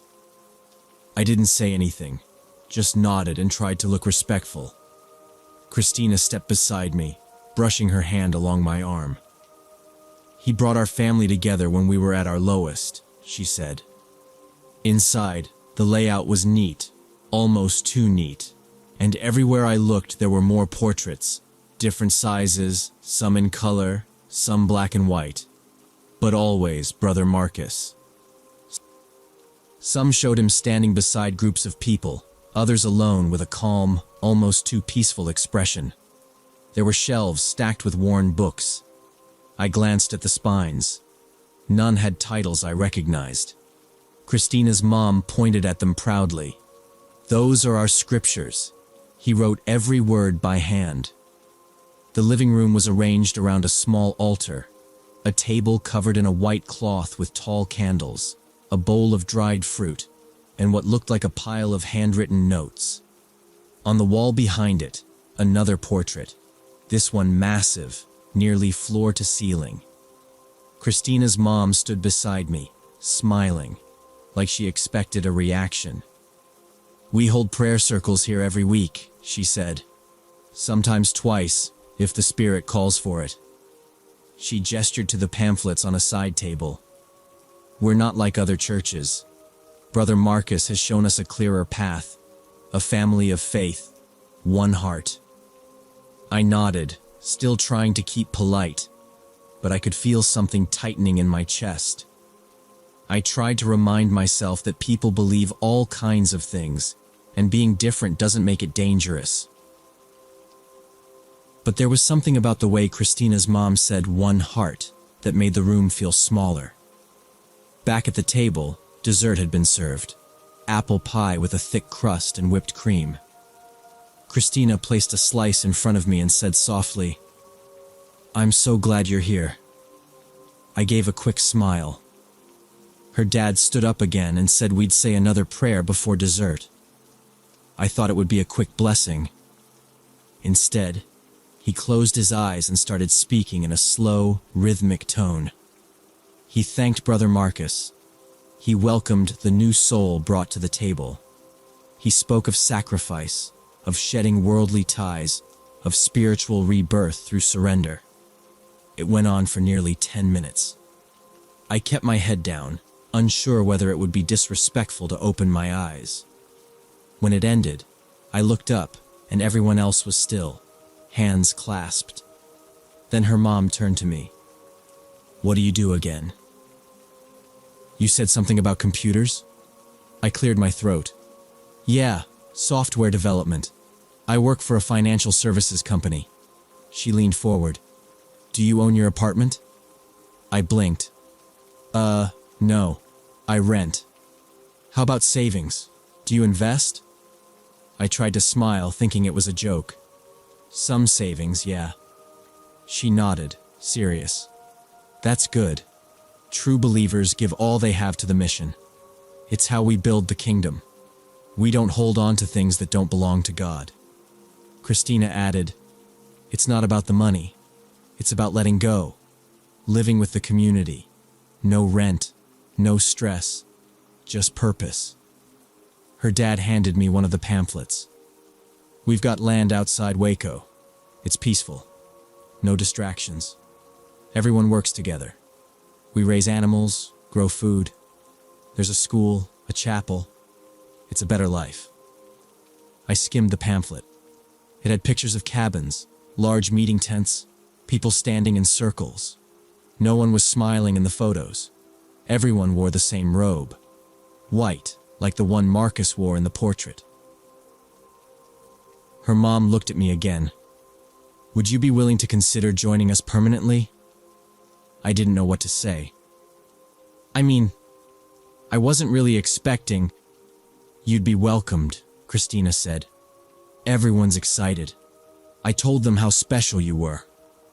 I looked down at the pamphlet again and felt my stomach twist. I need the bathroom. I excused myself, trying to keep my voice calm. Christina pointed me to the hallway upstairs. I walked quickly, didn't wait for anyone to follow. I shut the bathroom door, locked it, and pulled out my phone. My hands were shaking. I opened the Uber app and dropped the pin at the corner of the street. Then I flushed the toilet to make noise, ran the water, waited another minute, and opened the door slowly. The hallway was empty. I took a step down the stairs, saw them still gathered at the table. I turned and went the other way, toward the back of the house.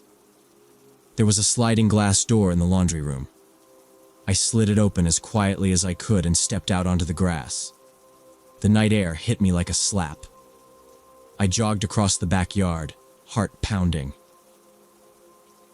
Hopped the short fence and cut through 2 yards to reach the sidewalk. I didn't look back. The Uber arrived 2 minutes later. I got in and told the driver not to wait, not to turn around. I didn't explain anything. That night, Christina sent me a string of texts, asking if I was okay, saying they were worried, that I must have gotten sick. Then it got weirder. Brother Marcus saw something in you. We still want you. There's still time to come back. I blocked her number the next morning. I deleted the dating apps that same week. For a while, I couldn't even look at people's profiles without thinking about white robes and locked eyes staring from every wall. I stopped taking walks in that part of town. I didn't want to risk running into anyone from that house.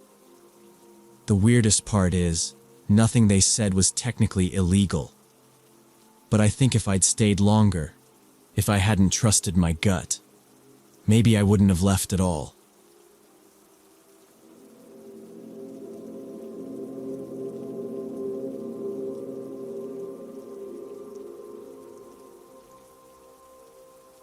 So when I was 25, I decided to try online dating after my friends kept pushing me.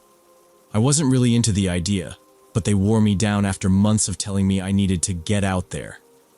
I ended up downloading one of the apps and matched with this guy named Kyle. He was 29, worked as a back-end programmer, and lived just a few suburbs over. In our chats, he seemed totally normal.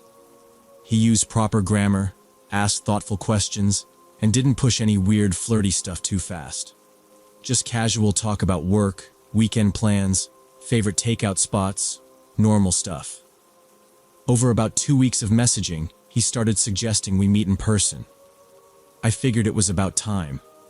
I suggested a public place, maybe a coffee shop or bar, but he said he wanted to cook for me at his place. He made a point to say he wasn't trying to be creepy. It was just easier for him to cook at home than try to impress me at a restaurant. He said he made a killer penne alla vodka and had a decent wine collection. I was on the fence. First dates at someone's house didn't feel safe. but he lived in a part of town I knew well, near a strip of condos across from a park. I even checked Google Maps and saw the place wasn't in some sketchy area. He'd been respectful so far, and I figured if anything felt off, I could just leave.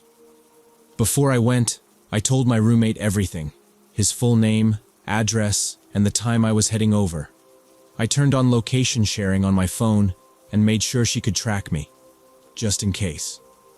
She even joked, "If he turns out to be a weirdo, I'm calling the cops in 20 minutes." We laughed about it. It felt like one of those adult things you do, but secretly know won't matter. Still, I texted her as I parked out front of his building.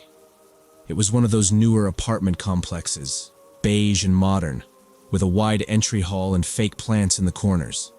His unit was on the 3rd floor. He buzzed me up, and I could hear a dog barking in one of the neighboring units as I walked down the hallway. When I got to his door, he opened it immediately with a big grin, like he'd been standing behind it waiting. He was dressed neatly, plain gray shirt, jeans, clean sneakers. His place was tidy, open floor plan, 1-bedroom layout, minimalist furniture, some houseplants, big TV. Nothing weird. But something immediately felt off. There was no smell of cooking, not even a faint scent of garlic or tomato sauce. I'd expected at least the sound of something simmering, but the kitchen was spotless. I didn't see any pots or pans out, nothing on the stove. He greeted me and waved toward the couch. "Want a drink?" he asked. I said sure, thinking he meant wine. He poured me something from a bottle that looked like whiskey into a short glass. I took a polite sip. It burned more than I liked. I asked about dinner and he just shrugged and said, I figured we could just order something. Cooking felt like a lot after today."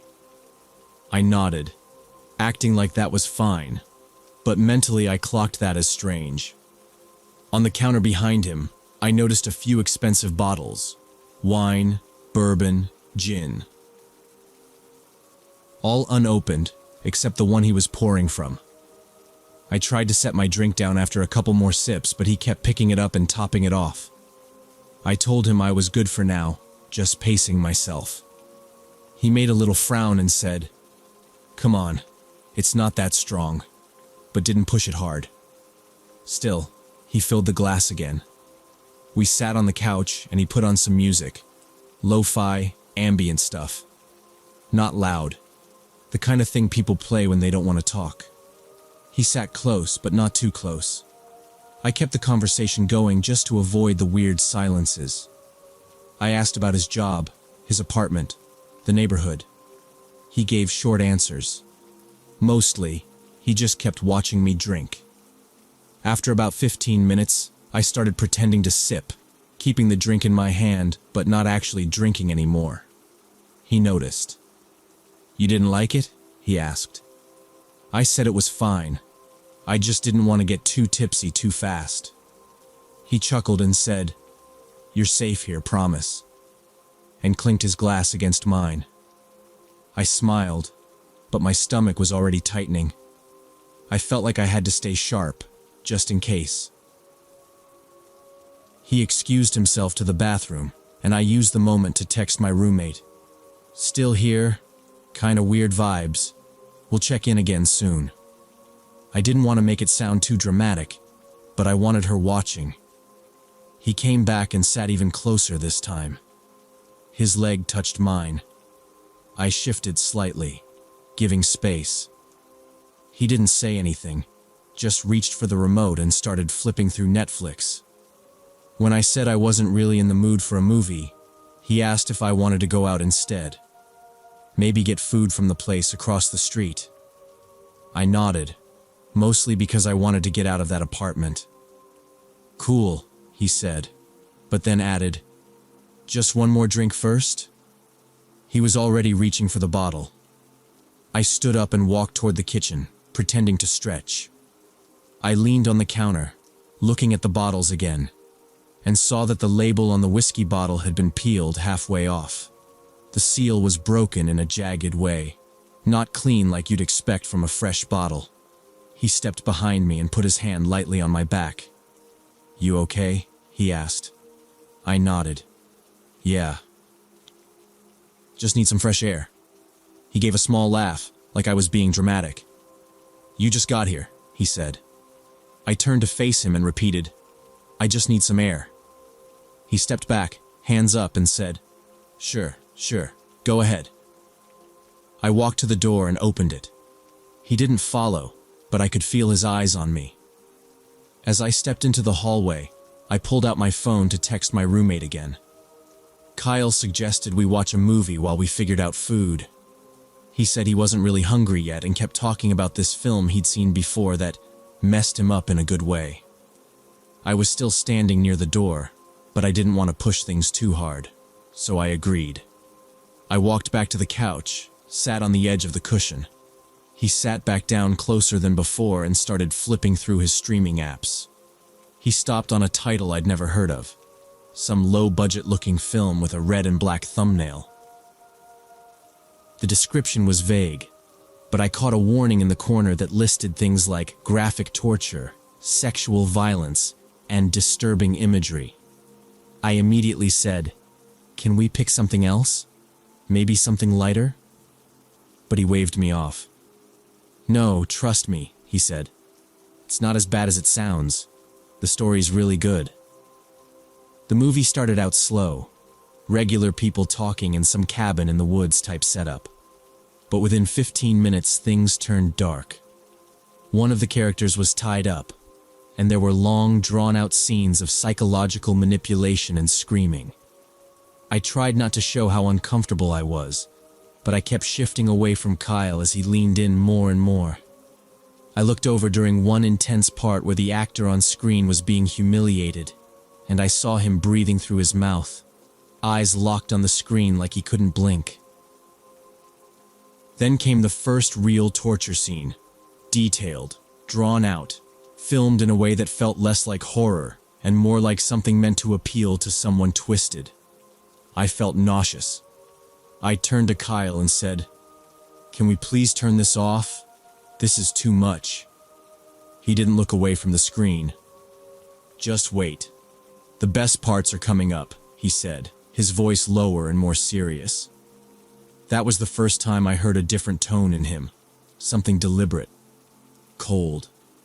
During a particularly graphic moment, screaming, blood, crying, he slid closer and put his hand directly on my thigh.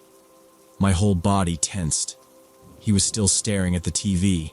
His hand was heavy, fingers curling slightly. I shifted away, but he moved with me.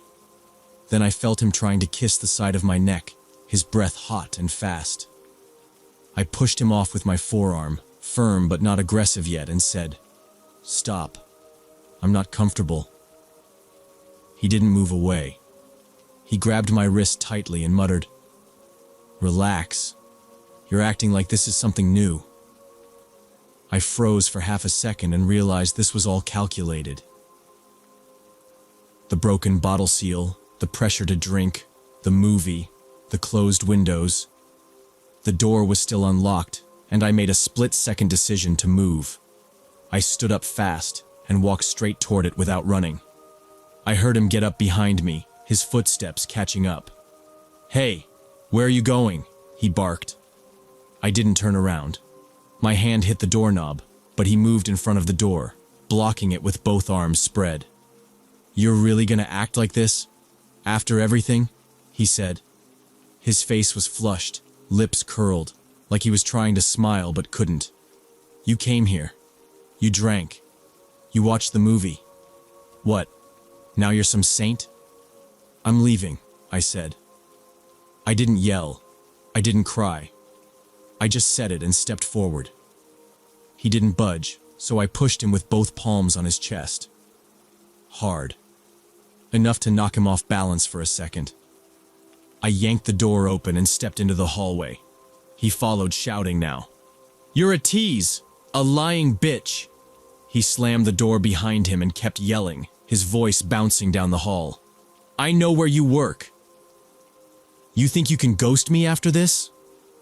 I didn't answer. I didn't turn around. I just walked fast down the hallway, then started jogging when I reached the elevator. I didn't want to wait for it, so I hit the stairs and ran all 3 flights down. My car was parked a little down the block. As I fumbled with the keys, I realized my hands were shaking so bad I couldn't get the door open. I gave up and called my roommate. She picked up immediately and I blurted, "Can you come get me? Now." She didn't ask questions. She said she was already on her way and told me to stay visible and keep the phone on. I stood near a street lamp by my car, checking over my shoulder every few seconds. I didn't see Kyle come out of the building, but I didn't relax until I saw my roommate's headlights. I climbed into her car and closed the door. Locked it. She looked at me and asked, "What the hell happened?"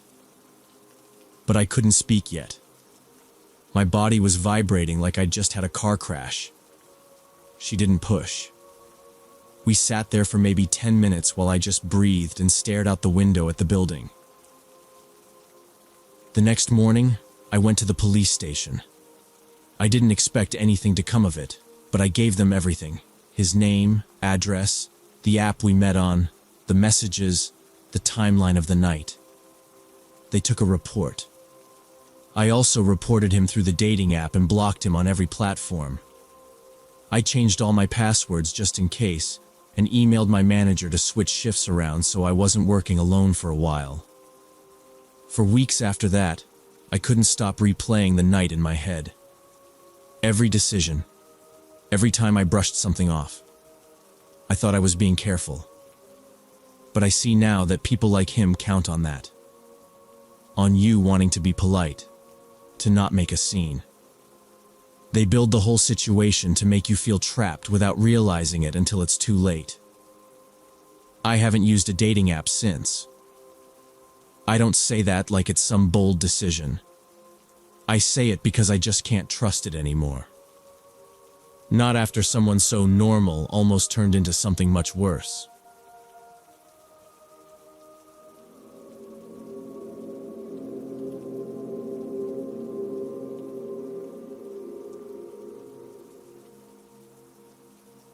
It happened last year when I was 28 and finally ready to start dating again after a really rough breakup.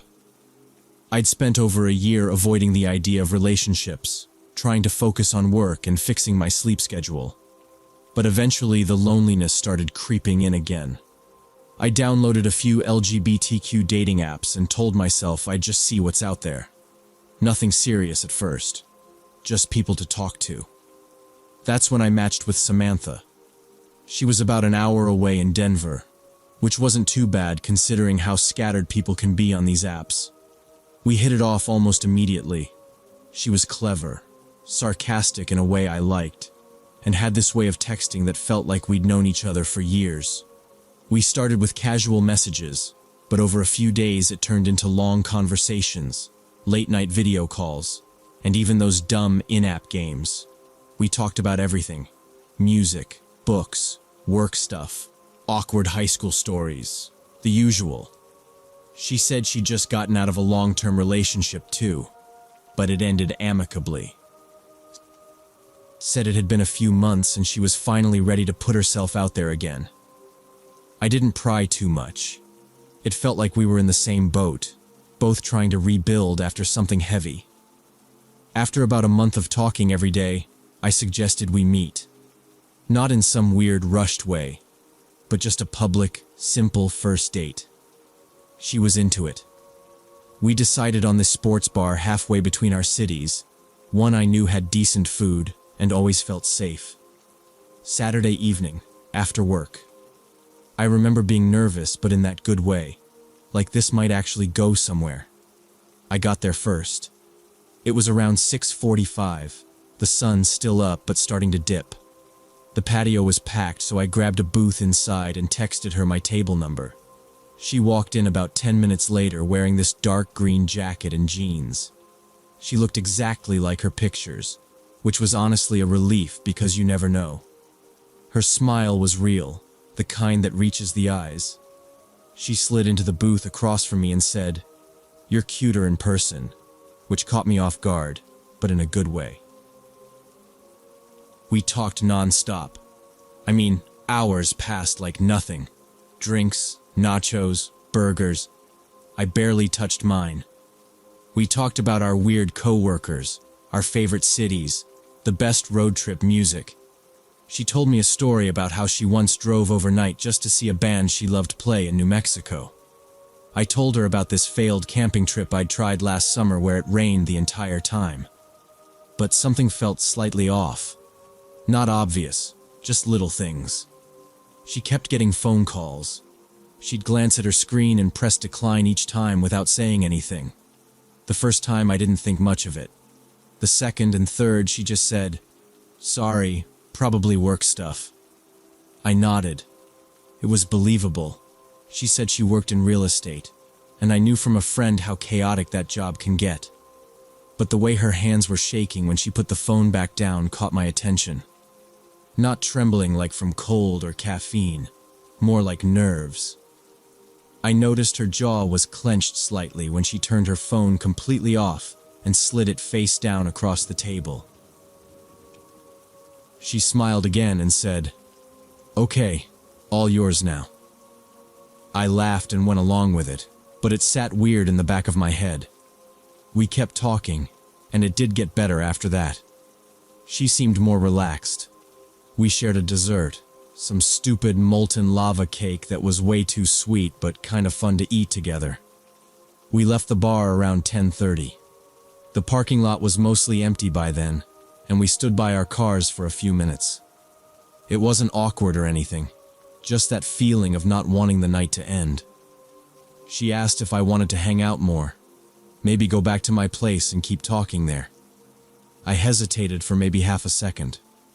Not because I didn't want to, but because of those phone calls. Still, I'd had a few drinks, she was right there, and I liked her. She'd been funny, thoughtful, and she smelled like peppermint and something else I couldn't place. So I said sure. I unlocked my car, she followed in hers, and we headed back to my apartment. It wasn't far, only about 30 minutes from the bar. The roads were quiet, and the city looked washed out under the streetlights. She stayed behind me the whole time. I checked my rear view a few times just to make sure she didn't lose me, and each time her headlights were steady in the mirror. We got to my place around 11. I live in a second-floor apartment in a quiet complex. Just one of those basic suburban buildings with gray siding and those weird curved balcony railings. I parked in my spot, and she pulled into a guest space nearby. We walked up together. She didn't say much on the way, just looked around, taking in the neighborhood. She gave a small whistle and said, "Nice spot," as I unlocked the door. I let her in, and she kicked off her shoes like she'd been there before. Not in a creepy way, just comfortable. I grabbed 2 glasses of water and asked if she was hungry again. But she shook her head and sat on the edge of the couch, looking around at the shelves and the few framed prints I had on the walls. I handed her a glass and sat across from her. We talked a bit more, quieter this time. She asked about a photo on my shelf, one of me and my sister from a beach trip last summer. I told her about how my sister always photobombs everything and how that was the only good picture I had. She laughed and said, "I like that. Feels real." I got up to use the bathroom, just a quick second to wash my face and reapply lip balm or whatever. When I came back out, she was standing by the window, curtain half open, just staring outside. I asked if everything was all right. She didn't turn around at first, just said, "Yeah, just making sure nobody followed us." We drove separately to my apartment, and I was looking forward to continuing our conversation in a more private setting. The night felt calm, quiet even, like most Saturday nights in my neighborhood. As we walked toward my building, I reached into my pocket for my keys and noticed a dark-colored pickup truck parked across the street. The headlights were off, but the engine was still running. Inside, I could just make out the silhouette of someone sitting behind the wheel. The figure didn't move, didn't even pretend to look away. Samantha saw it at the same time. I felt her hand tighten around my forearm, and when I looked at her, the color had completely drained from her face. Her jaw clenched and she whispered, "We need to go. Back to the cars. Now." She didn't yell, didn't panic out loud, but her tone left no room for argument. I opened my mouth to ask why, but before I could get a single word out, the truck door creaked open and a large man stepped out. He wasn't rushing, just walking toward us with a slow, steady pace like he knew we weren't going anywhere. He was tall, stocky, looked like someone who did manual labor for a living. Heavy boots, a worn flannel shirt, and fists already clenched. His eyes were locked on Samantha. "Sam," he called out, loud and angry. Not yelling, but not casual either. Just sharp and bitter. She stepped in front of me and put a hand out, like shielding me. "Run," she whispered without looking back. I didn't move. I was too confused, trying to make sense of it. The way she stood there, like she knew this moment was coming. The man was maybe 10 feet away when I finally realized what was happening. This had to be the ex she mentioned. Whatever she told me about it being over, this guy clearly didn't agree. The man, Brad, as I'd find out later, started yelling at her. Not screaming, just angry and loud enough for every word to echo across the empty street. "You think you can just block me and disappear? You think I wouldn't find out where you went?" Samantha didn't respond. She kept her body between him and me, but I could see her arms shaking. Brad didn't even seem to notice I was there until I put a hand on her shoulder and tried to pull her gently back toward the building. He shoved me so hard I landed on the pavement. My arm scraped against the sidewalk and my hip hit the ground hard. Before I could get up, he had Samantha by the wrist and was pulling her across the street. She was fighting him, digging her heels in, twisting her body, but he was strong and fast and didn't care that she was screaming at him to let go. I got back on my feet and tried to run after them, grabbing at his arm. It didn't matter. He shook me off like I was a fly. That's when I pulled out my phone, hands shaking, fingers clumsy. I hit 911 and screamed for help as loud as I could. "Someone help! He's trying to take her!" Brad let go of Samantha and turned toward me, eyes wild. "Give me the phone!" he shouted and lunged. But before he could reach me, porch lights started flipping on. A few doors opened. People stepped out looking around. My downstairs neighbor, an older guy named Dennis who I knew had military experience, walked right into the scene like it was nothing. No panic, just direct eye contact with Brad and a firm voice. "Step away from them, right now." Brad froze. He looked at Dennis, then back at Samantha, then me. I was still on the phone with the dispatcher, rattling off our address and what was happening. Samantha backed away slowly, her wrist red where he'd grabbed her. Brad didn't run. He just stood there breathing hard like he was trying to decide what to do next. The police showed up less than 5 minutes later. 2 cruisers, lights flashing, tires screeching slightly as they parked. Officers jumped out and approached Brad with weapons drawn but didn't fire. He didn't resist when they told him to get on the ground, just dropped to his knees, like he finally realized it was over. They cuffed him, patted him down, and pulled a folding knife from his pocket. One of the officers asked Samantha if she had a restraining order, and she nodded.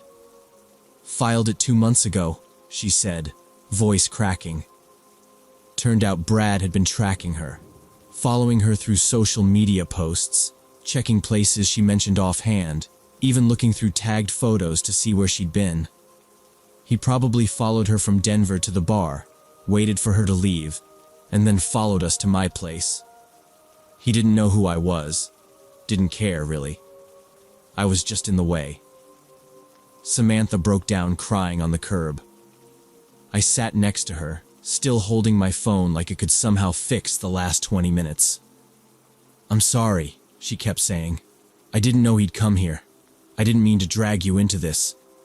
I told her it wasn't her fault, that she did everything right, that she told me what she could. The police told us later that most cases like this get worse when someone tries to move on.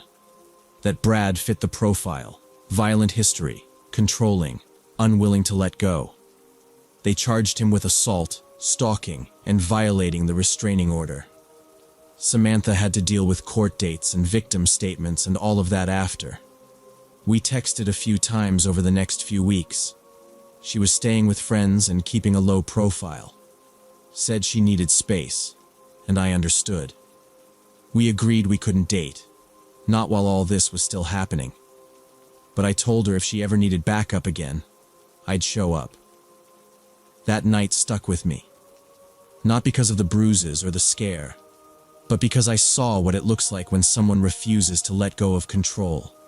How fast things can get violent, even when you think you're just going out for burgers with someone nice. I learned that when someone seems nervous about their past, you listen.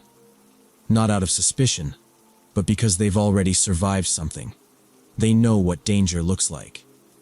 You don't ignore the signs, the shaking hands, the silent phone, the quick glances over the shoulder. You believe them the first time. Always.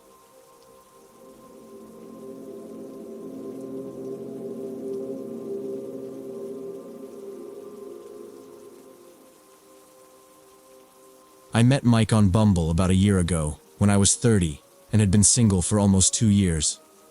I was working night shifts as a nurse at a city hospital, and honestly didn't have the energy for dating anymore. But I gave it another shot out of boredom one evening during a quiet shift. Mike's profile stood out because he wasn't trying too hard. No shirtless selfies, no weird bios. Just a guy in a Carhartt hoodie, smiling with a golden retriever in the background. Said he was an electrician, liked camping, and lived on the west side. Our messages were easy. He was funny, direct, and didn't take 3 days to reply. We talked nearly every night for almost 3 weeks. Conversations were about our jobs, dumb stories from high school, his kitchen reno project, and one time he even FaceTimed me while fixing a breaker box. He looked exactly like his photos. Normal, friendly, solid. He said he grew up nearby, had one sister, and had been single for over a year after a long relationship ended. He asked good questions about nursing, remembered details I shared, and didn't make anything feel forced. Eventually, he asked if I wanted to grab drinks. We picked a spot called Fremont Tap. It's casual, 5 blocks from my place, and felt low pressure. He offered to meet there directly since I'd be coming from work. Before we wrapped the plan, he added, "If things go well and you're up for it, you can come see the kitchen." I finally finished the backsplash and lighting. I hesitated, but we'd been talking so long, I figured it was okay to play it by ear. He didn't push, just left it as an open offer. We met on a Thursday around 7. I wore jeans and a black sweater, no makeup except mascara. He was already at the bar when I walked in, texting me that he'd grabbed a booth in the back. He stood up when I arrived and gave a little wave. He looked the same, slightly rough hands, steel toe boots, plain gray tee. Nothing flashy. We ordered beers and shared a plate of sliders. Conversation picked up immediately. He made me laugh when he told a story about a homeowner who'd tried to rewire a garbage disposal and nearly lit his kitchen on fire. I told him about a patient who tried to fake chest pain to get out of the psych ward. He asked thoughtful questions. How do you handle the stress? What's the worst shift you've had? Do you ever get scared walking to your car at night? And when I flipped the questions back at him, he gave honest answers. He talked about a job site fall he'd witnessed, how he couldn't sleep for days after. Said he didn't drink much because of early morning call times. He wasn't performative about it, just matter of fact. There was an easy rhythm to it, like we already knew each other. Around 9:15, the server brought the check. He insisted on paying and joked that I could return the favor next time. As we walked out, He asked casually, "Still want to see the kitchen?" I paused, but nodded. It felt fine. He hadn't touched me once, not even a hand on the back or brush of the arm. That kind of restraint made him seem safer. His truck was parked across the street. A clean silver Tacoma with a few tools in the back seat, some wires, and a folded hoodie. The passenger side smelled faintly like sawdust and laundry detergent. The drive was maybe 15 minutes. He put on low-volume classic rock and kept conversation going. I asked if he ever considered starting his own business, and he said, "Maybe. I like working solo, but I hate paperwork." He laughed softly. His apartment was in a 3-story brick building on a quieter street just past Western. It looked well-maintained from the outside, with a locked front door and security lights above the entrance. We walked up to the second floor. He had a key fob for the front and a regular key for his unit. Inside, it was darker than I expected. He flicked on a dim hallway light and apologized for the mess. I meant to clean up, but we had an inspection run late. I said it was no big deal. The place smelled faintly like paint and dust, maybe from the recent work. The living room was small but neat. Gray couch, coffee table with a few receipts and a remote, one backpack on the floor. A stack of mail sat on the dining table, unopened. The TV was paused on some DIY renovation show. He motioned toward the kitchen. It was genuinely impressive. Sleek white cabinets, new black tile backsplash, under-cabinet lights that gave it a nice glow. "You did this yourself?" I asked, and he nodded proudly. "Every inch. Took me 3 weekends." We stood there a moment. He offered me water, which I accepted. He grabbed a glass from a cabinet, filled it, and handed it over. His hands were rough with a small nick on the knuckle. He gestured toward the hallway. "Bedroom's a wreck. I won't even show you. That's where all the Reno tools landed." I smiled politely, took a sip, and followed him back toward the couch. He turned off the hallway light behind us. The living room light was already dim, just the TV casting a soft glow across the room. He sat on the far side of the couch, leaving space between us, and leaned back. "You want to watch something or just hang for a bit?" I shrugged. "Whatever's fine. I'm not in a rush." He muted the TV. "You ever think about switching to day shifts?" he asked suddenly. I told him I'd considered it, but the pay was better overnight, and it gave me more weekdays free. He nodded slowly, then stood up. "Be right back. Gonna grab something from the closet." He walked down the hallway, past the kitchen again. I heard a door open, then something metal clink lightly. Nothing loud, nothing alarming. I stayed seated, glass of water still in my hand, eyes scanning the room. I noticed for the first time that the windows had thick blackout curtains pulled tight, and there was no visible clock or personal photos anywhere. Mike hadn't returned yet. When Mike came back into the room, he didn't say anything about what took him so long. He just walked in holding a small plastic bag that looked like it had some screws or something in it, and dropped it by the hallway table. "Needed to grab these for tomorrow," he said. I nodded, but didn't respond. The air in the apartment felt heavier somehow, like there was something off that I hadn't picked up on earlier. I was trying not to overthink it, but something about the way he moved now seemed different. Less relaxed, more deliberate. He flopped back on the couch next to me, closer this time. I scooted a bit to the side and he didn't seem to notice, or maybe he did and ignored it. He grabbed the remote and started scrolling through the streaming apps, landing on some crime documentary. "This one's about a guy who faked his own death to get out of debt," he said with a grin. Kind of genius, honestly.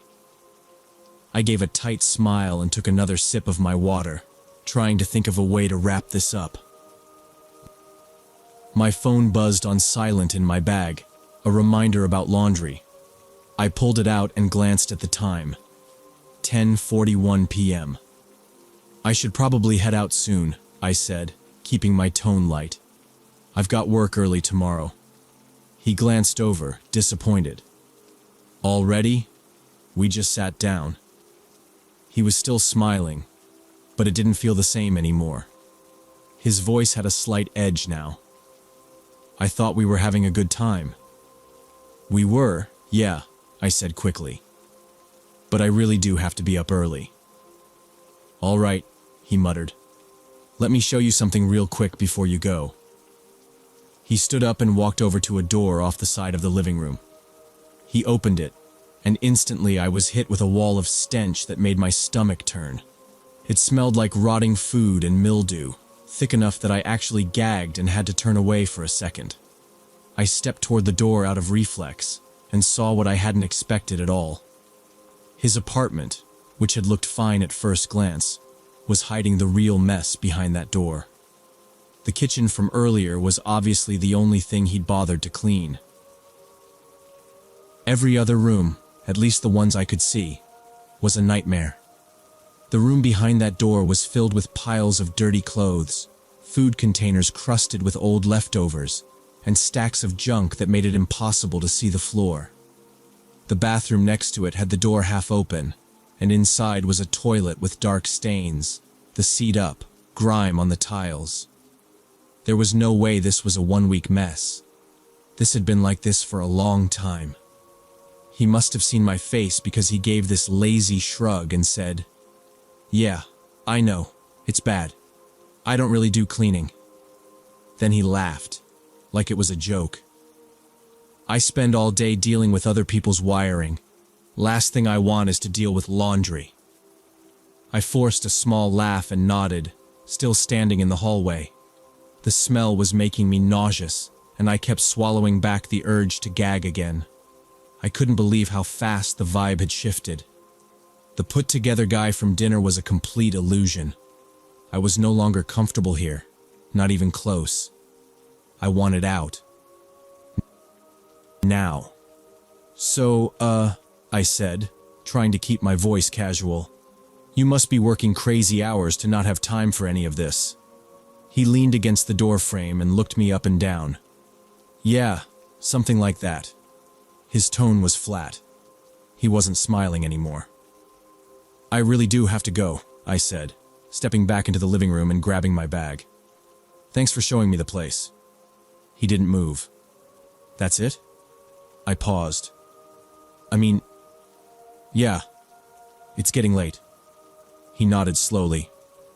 Right. Late. He turned off the TV and followed me to the door, silent now. As I slipped on my jacket and shoes, trying to speed up without being obvious, he suddenly said, "My ex has been texting me again. About our kid." I looked up, startled. "Oh, I didn't know you had a kid." He shrugged. "Yeah. 4 years old. She keeps trying to drag me into it. I told her from the start. I didn't want any part of that. She thought she'd trap me into being some family guy." I didn't say anything. I couldn't think of anything to say. Who talks about their kid like that? Like a chore? He laughed once, short and bitter. Stupid, right? She thinks I should be paying for some kid I didn't even want. I cleared my throat. Well, I hope that works out. I really do have to get going, Mike. I've got an early shift. He looked annoyed now. We were having fun. I know, I walked to the door, opened it. Thanks for dinner. Take care. He didn't answer. I stepped into the hallway and kept walking fast. When I got outside, the cold air hit me and I exhaled. I pulled my keys out, heading straight to my car. I was parked a few spaces down from the building.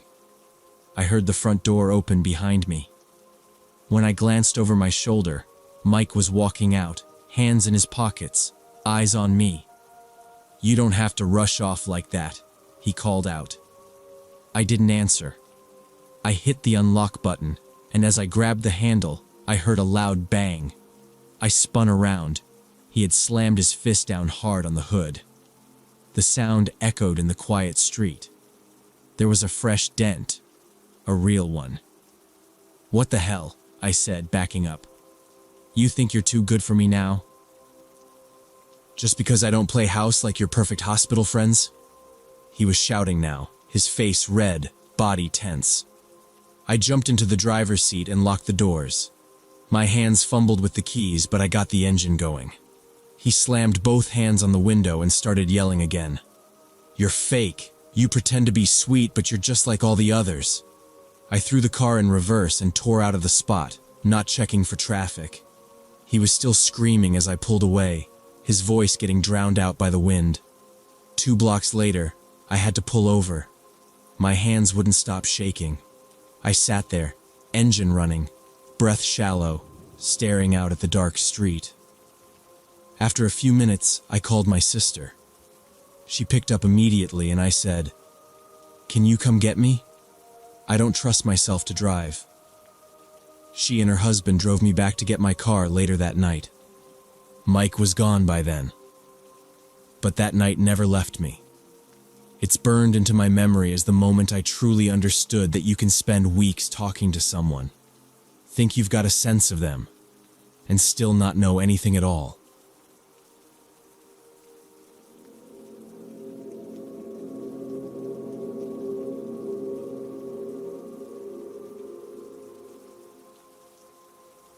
Three years after losing Robert in that factory accident, I finally agreed to go on a date. My friend Sarah had been pushing me for months to try this dating app she used, saying I needed to at least try moving forward. I kept dodging it, but she got fed up one day and made a profile for me while we were having coffee. She picked my pictures, wrote the bio, and started matching. It felt weird. Then she showed me Michael. He was an engineer, close to my age, dark hair, clean cut. His photos looked normal. Nothing flashy. Just standing in front of a lake in one, and another where he was at some workshop with safety goggles on. He didn't look like a creep, which honestly was enough for me. We messaged a bit. He asked about my job at the hospital, told me a little about the bridge project he was working on. His texts were always polite and just long enough not to feel copy-pasted. After 4 days, he asked if I wanted to get dinner. I stalled, but Sarah saw the message and practically yanked my phone out of my hand to type, "Sure, when and where," before I could stop her. He suggested Romano's, a little Italian place downtown I'd never heard of. He said it was quiet and good for conversation. I looked it up. Dim lighting, white tablecloths, not too expensive. I told myself I could leave after an hour if it felt awkward. Sarah offered to drive me there and wait in the car just in case. She kept saying, "It's time. Robert would have wanted you to try." I wore the black dress Robert always liked. Nothing fancy, just simple and fitted. I curled my hair a bit, which I hadn't done in a long time. When we pulled up, Sarah gave me this quick hug and said, "I have a good feeling about this one." I didn't answer. I just nodded and got out. Romano's was tucked between a bakery and an old bookstore. It looked like it hadn't changed in decades. The sign above the door buzzed faintly, a flicker in the R. I stepped inside and scanned the tables. There were only a few couples and one family seated. In the back corner, I saw a guy wave. That had to be Michael. He stood up as I approached, pulled the chair out for me, which I didn't expect. He wore a light blue shirt, sleeves rolled up, and wire-rimmed glasses that looked almost exactly like the ones Robert used to wear. I sat down, thanked him, and he smiled in this quiet, polite way that made me feel like I should be on my best behavior. We started talking. He asked how long I'd worked at the hospital, what kind of patients I saw. I gave the usual answers, nothing too personal yet. He told me about his job, the new expansion on a highway bridge out near the state line. He spoke clearly, no weird jokes, no bragging. Then he picked up the menu and didn't even look at it. "I'll have the seafood risotto," he told the waitress as soon as she arrived. He said it so confidently, I assumed he must have been here before. When she turned to me, I hesitated and said, "I'm still deciding." He looked at me and smiled again. "The risotto's excellent here," he said, like he was assuring me. "You won't regret it." I nodded and ordered the same. After she left, he folded his napkin into a perfect triangle and placed it on his lap. The same way Robert always did. It wasn't the folding itself, it was the precision. The same number of folds. The same slow way he smoothed it over his leg. I looked away and tried not to think too much. I told myself I was just nervous. Everything was going to feel weird. It was my first date in 6 years? But then I noticed more things. The way he held his glass with both hands, thumbs resting along the rim. The way he tilted his head when I spoke, like he was studying me. And when he leaned back, he adjusted his seat the exact way Robert used to, pushing one leg out a little, balancing on the heel. I was trying to stay engaged in conversation, but I kept catching these little details that didn't sit right. When I asked how he found this place, he said, "Oh, I used to come here with a friend. Long time ago." He didn't elaborate. I wanted to ask more, but I didn't. He reached into his coat pocket and pulled out a small notepad, flipping it open and jotting something quickly with a pen. Then he slipped it back like it was normal. I raised my eyebrows. He smiled again. "Sorry," he said. "Just a habit. I always jot down thoughts when I'm talking to someone. Otherwise, I forget later." I didn't know what to say to that, so I just nodded. Our risottos came. He picked up his fork and said, "Smells the same as always." I stared at him for a second. "You said you hadn't been here in a while, right?" I asked. He paused, then said, "Yeah, years." Then he changed the subject. He asked if I lived alone. I hesitated, then said, "Yeah, just me and the dog." I didn't actually have a dog. I just blurted it out. He nodded. "That's good. Dogs are good for safety." He didn't smile this time. He just looked down at his plate and took a bite. The risotto was fine. I wasn't really tasting it. I was watching him now. How he ate. How he chewed. How carefully he used his knife to push food onto the fork. Just like Robert did when he didn't want to make noise. Every gesture was so close it started to make my skin crawl. I shifted in my chair. He noticed and leaned slightly forward. "Are you okay?" he asked. I looked at him and forced a smile. "Just tired. Long shift today." He nodded slowly, like he didn't quite believe me. Then his hand brushed the edge of the table and knocked his phone slightly out of his pocket. It dropped to the floor next to me. I bent to pick it up. The screen lit up for a second. I saw my photo, one of the ones Sarah had used on the app, set as his lock screen. I froze. My hand stopped an inch from the phone. During the main course, Michael started talking about vintage motorcycles. He said he restored 1970s Harley Davidsons in his spare time. I stopped chewing. Robert had spent the last 2 years of his life restoring a 1976 Harley Softail. Same decade, same brand. I swallowed slowly and asked him what got him into that. He leaned back, smiling like he was proud of it, and said, "My dad used to work on bikes with me in the garage. That's where I learned everything." Same exact phrase Robert used whenever someone asked him about it. I didn't say anything. I just nodded and reached for my water, hand a little unsteady now. A few minutes later, his phone buzzed on the table. He didn't pick it up, but the screen lit up again. I saw the background clearly this time. It was a photo of a red and chrome motorcycle parked in a driveway. It looked identical to the one Robert had been working on when he died. Identical. Not just the make and model. The same paint job. Same angle. Same background fence.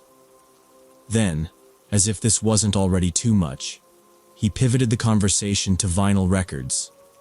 He asked if I liked music, and then started listing albums he liked. Fleetwood Mac, Talking Heads, a deep cut from Tom Waits, then a lesser-known record from an old blues artist. I froze. That last album? Robert had that exact one framed on our living room wall. It wasn't mainstream. I'd never seen anyone else mention it. I pushed my chair back and stood up. "I'm going to use the restroom," I said. He nodded without looking up. I walked to the bathroom as fast as I could without drawing attention, locked myself inside a stall, and pulled out my phone. My hands were shaking. I texted Sarah. "Did you tell him anything about Robert? The motorcycle? The music?" She replied instantly, "No. Just that you were a widow, I swear." "Why?" I didn't reply. I just stared at the screen while my chest pounded. I looked at the text again to be sure. She hadn't told him. He knew all of this on his own, which meant he'd found it out himself. This wasn't random anymore. I splashed water on my face and looked at myself in the mirror. I needed to stay calm and get out of there without making him suspicious. I dried my hands, walked out, and returned to the table like nothing had happened. He smiled when he saw me. "Everything okay?" he asked. I nodded. "I was thinking about food," I said. "Do you like that little Polish place across town, Kazia's?" His eyes lit up. "Love that place," he said. "You can't beat their pierogi. I always sit in that back booth, the one under the photo of the old Warsaw streetcar. The old guy who owns it, what's his name, Marion? He always brings out that fat orange cat to greet people, right?" My skin went cold. Robert and I used to sit in that same booth every time. We knew Marion. We knew the cat. And he just described it perfectly. "Funny," I said. "Most people don't even notice the cat." He shrugged. "I've been going there for years." "How long exactly?" I asked, keeping my voice casual. "A while," he said. "So how did you know the menu changed last year?" He hesitated. I just remember it from before." "What was the old soup of the day on Thursdays?" I asked, keeping my eyes on his. "Barley mushroom," he said without blinking. That was right. I leaned back in my chair. "How do you know all this?" I asked. My voice was flat now. No more pretending. He looked confused for a second, then his expression changed. "Coincidence," he said. "I guess we just have similar taste." I didn't answer. I was done pretending. "What about the bike? The records? My husband's old job?" His smile dropped. "You're overthinking things." "No, I don't think I am. Tell me how you know so much." He didn't answer for a long moment.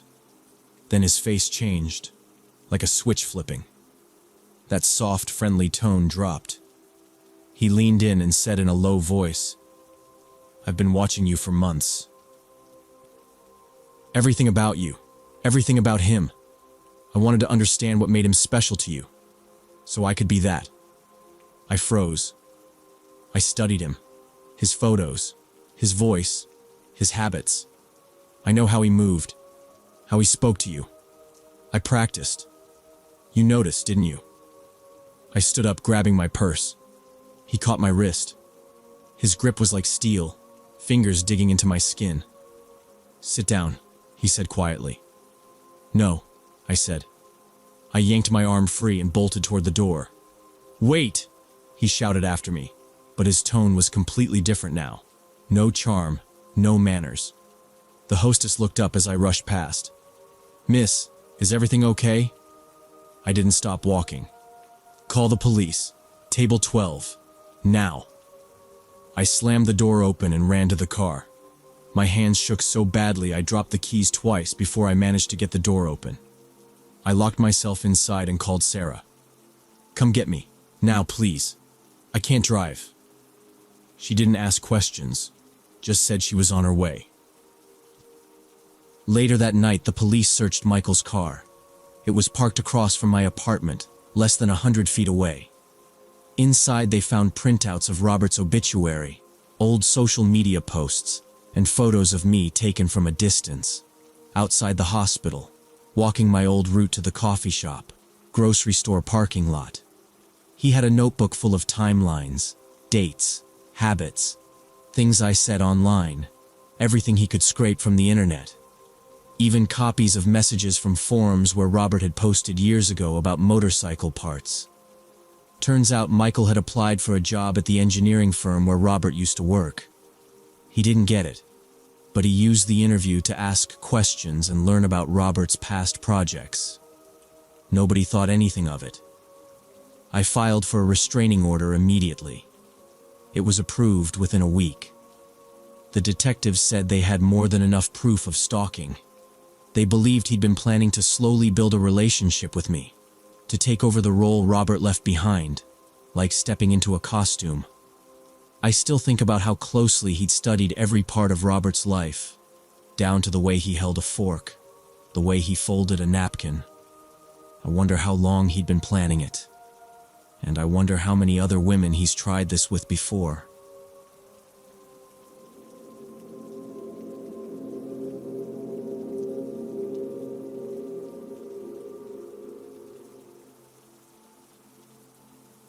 Last spring, I matched with this guy Brandon on a dating app. Said he worked on Wall Street and wanted to take me somewhere nice.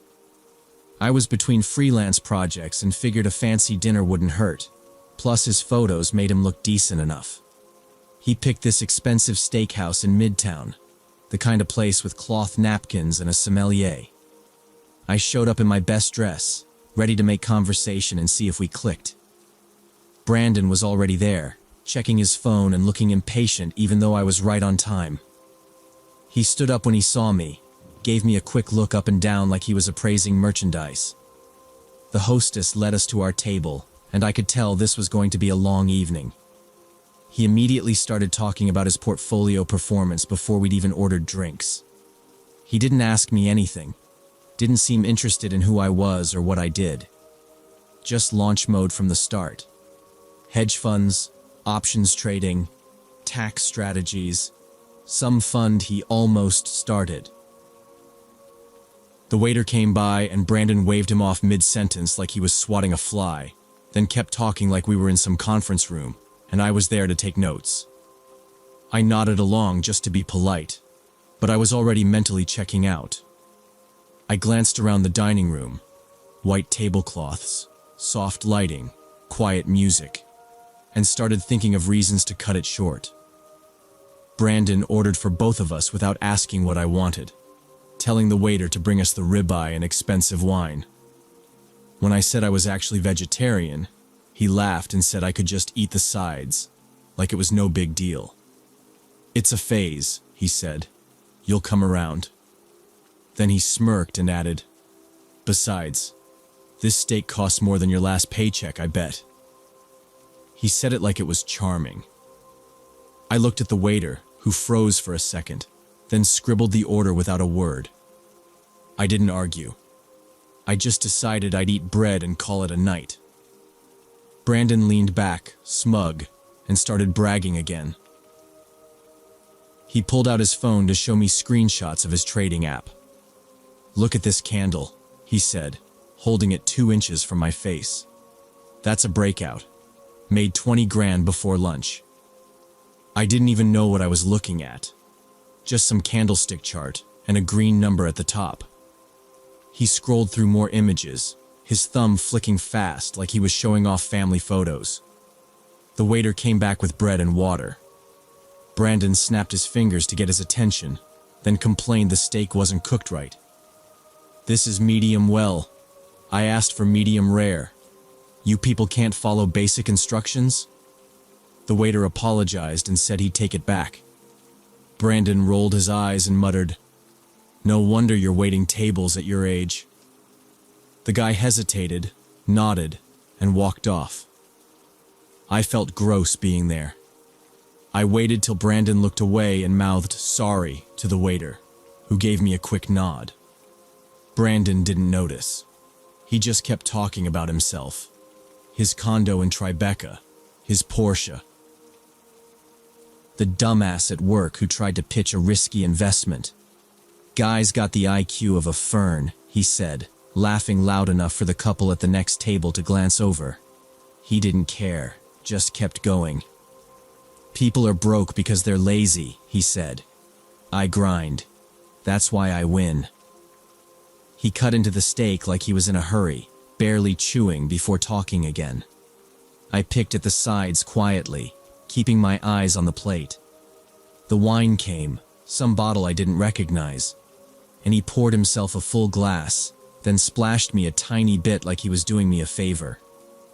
Can't have you getting sloppy, he joked, nudging my glass away. I didn't laugh. At one point he leaned in and said, "You know, most girls on these apps just want free dinners. I can smell that shit a mile away." I looked up, surprised. "Not saying that's you," he added. "But if you are, at least be hot enough to make it worth my time." He laughed again, then went back to eating like he hadn't just insulted me straight to my face. I stopped responding, just nodded when he spoke, didn't try to keep the conversation going. He didn't notice, or didn't care. Just launched into another rant about fake entrepreneurs who sell courses online. They should be in jail for fraud, he said. I actually make people money. Real money. 6-figure weeks. That's not something you learn on YouTube. By the time dessert menus came out, I was already texting a friend to call me with an excuse. Brandon took the wine bottle and poured himself another full glass, then stared at his phone while talking with his mouth full. A piece of steak fell off his fork and hit the tablecloth. He didn't even blink. Just kept talking. I looked around the room again. The table next to us had cleared out. 2 guys across the aisle kept glancing over like they were trying to figure out what was going on. Brandon flagged down the waiter again, this time calling out, "Hey, Chief," like we were at a baseball game. When the guy walked over, Brandon leaned back and said, "I'll need a comp on that steak. It was overcooked. And slow service tonight, by the way. You might want to talk to the manager before someone leaves a review." The waiter nodded silently, his face blank. I pushed my plate away, folded my napkin, and stood up quietly. Brandon didn't even ask where I was going, just kept scrolling through his phone. Things got worse when Brandon started talking louder, clearly wanting the other tables to hear about his latest deal. He leaned back in his chair like he owned the place, talking over the low hum of conversation. "Closed a 7-figure position before lunch," he said to no one in particular. He looked around to see if anyone reacted, then flagged down the manager. "I need to talk to someone who actually runs this place," he said, waving his hand like he was swatting flies again. The manager came over, calm and professional, and Brandon launched into a rant about how the service had been slow, how the steak was overcooked, how the waiter needed retraining. "We'll certainly look into that, sir," the manager said, clearly trying to keep things from escalating. Brandon pointed at our plates. "You think this is worth what you're charging? I could have cooked this myself. Honestly, comp the whole thing and maybe I'll leave you a decent review." The manager nodded and walked away, probably used to this kind of entitlement. Then, without warning, Brandon stood up and walked over to the next table. A couple was quietly celebrating. Candles, a dessert with a sparkler, the kind of moment you don't interrupt. "Anniversary?" he asked, loud and uninvited. They nodded, a little hesitant. "Let me take care of it," he said, slapping his card on their table. "It's on me. You two look like you need the upgrade." The woman looked uncomfortable, glancing at her husband, who gave a polite, "Thanks, but that's not necessary." Brandon chuckled. "No, really, I insist. Celebrate in style, on Wall Street." He actually winked. The husband stood up then, calm but firm. "We're good, man. Please go back to your table." Brandon looked confused, then offended, like he'd just been rejected for doing a favor. He muttered something under his breath and walked back to me. "People are so damn sensitive," he said, shaking his head. "Try to do something nice, and they act like you're a threat." He ordered another bottle of wine, even though I hadn't touched the first one. "Night's just getting started," he said, swirling his glass. Then he reached into his wallet and started pulling out business cards, standing up and offering them to random people walking by. "Brandon K., portfolio strategist. Ever heard of Ares Capital?" "Yeah, I move money." Most people ignored him or gave him a quick nod to avoid confrontation.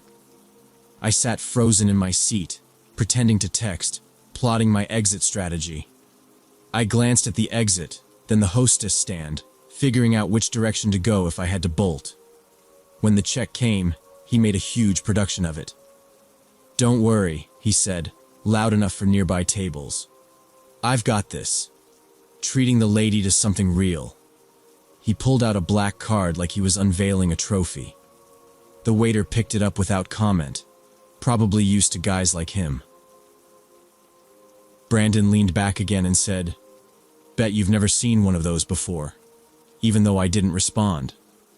When the check came back, he scratched out a tip so small it was basically an insult. "They didn't earn it," he said with a shrug. Outside the restaurant, I tried to create distance immediately, stepping ahead toward the curb. But he caught up and tried to kiss me, quick and sloppy, and I turned my face away. He pulled back, frowning. "What, you're not into me now?" I said I just wanted to go home, that it wasn't working. He crossed his arms, annoyed. "You serious? After all this?" He listed off what he'd spent like it was a transaction. Wine, steak, valet, tip, even the bottle for the table we didn't drink. "I take you somewhere nice, show you what success looks like, and this is how you repay me?" I told him honestly that his behavior toward the staff was a deal breaker, and that I wasn't interested in someone who thought money excused everything. His expression shifted instantly. First disbelief, then anger. "Ungrateful little girl," he spat. "Most women would kill to be here right now. You think you're better than me? You're lucky I even gave you the time." I turned and started walking, fast. He shouted after me, a string of insults getting nastier with each step. "Tease, gold digger, you'll be nothing without guys like me." I kept walking, head down, pretending not to hear. He followed for half a block, still yelling, still performing. I ducked into a corner bodega, heart racing, and hid in the back near the fridge.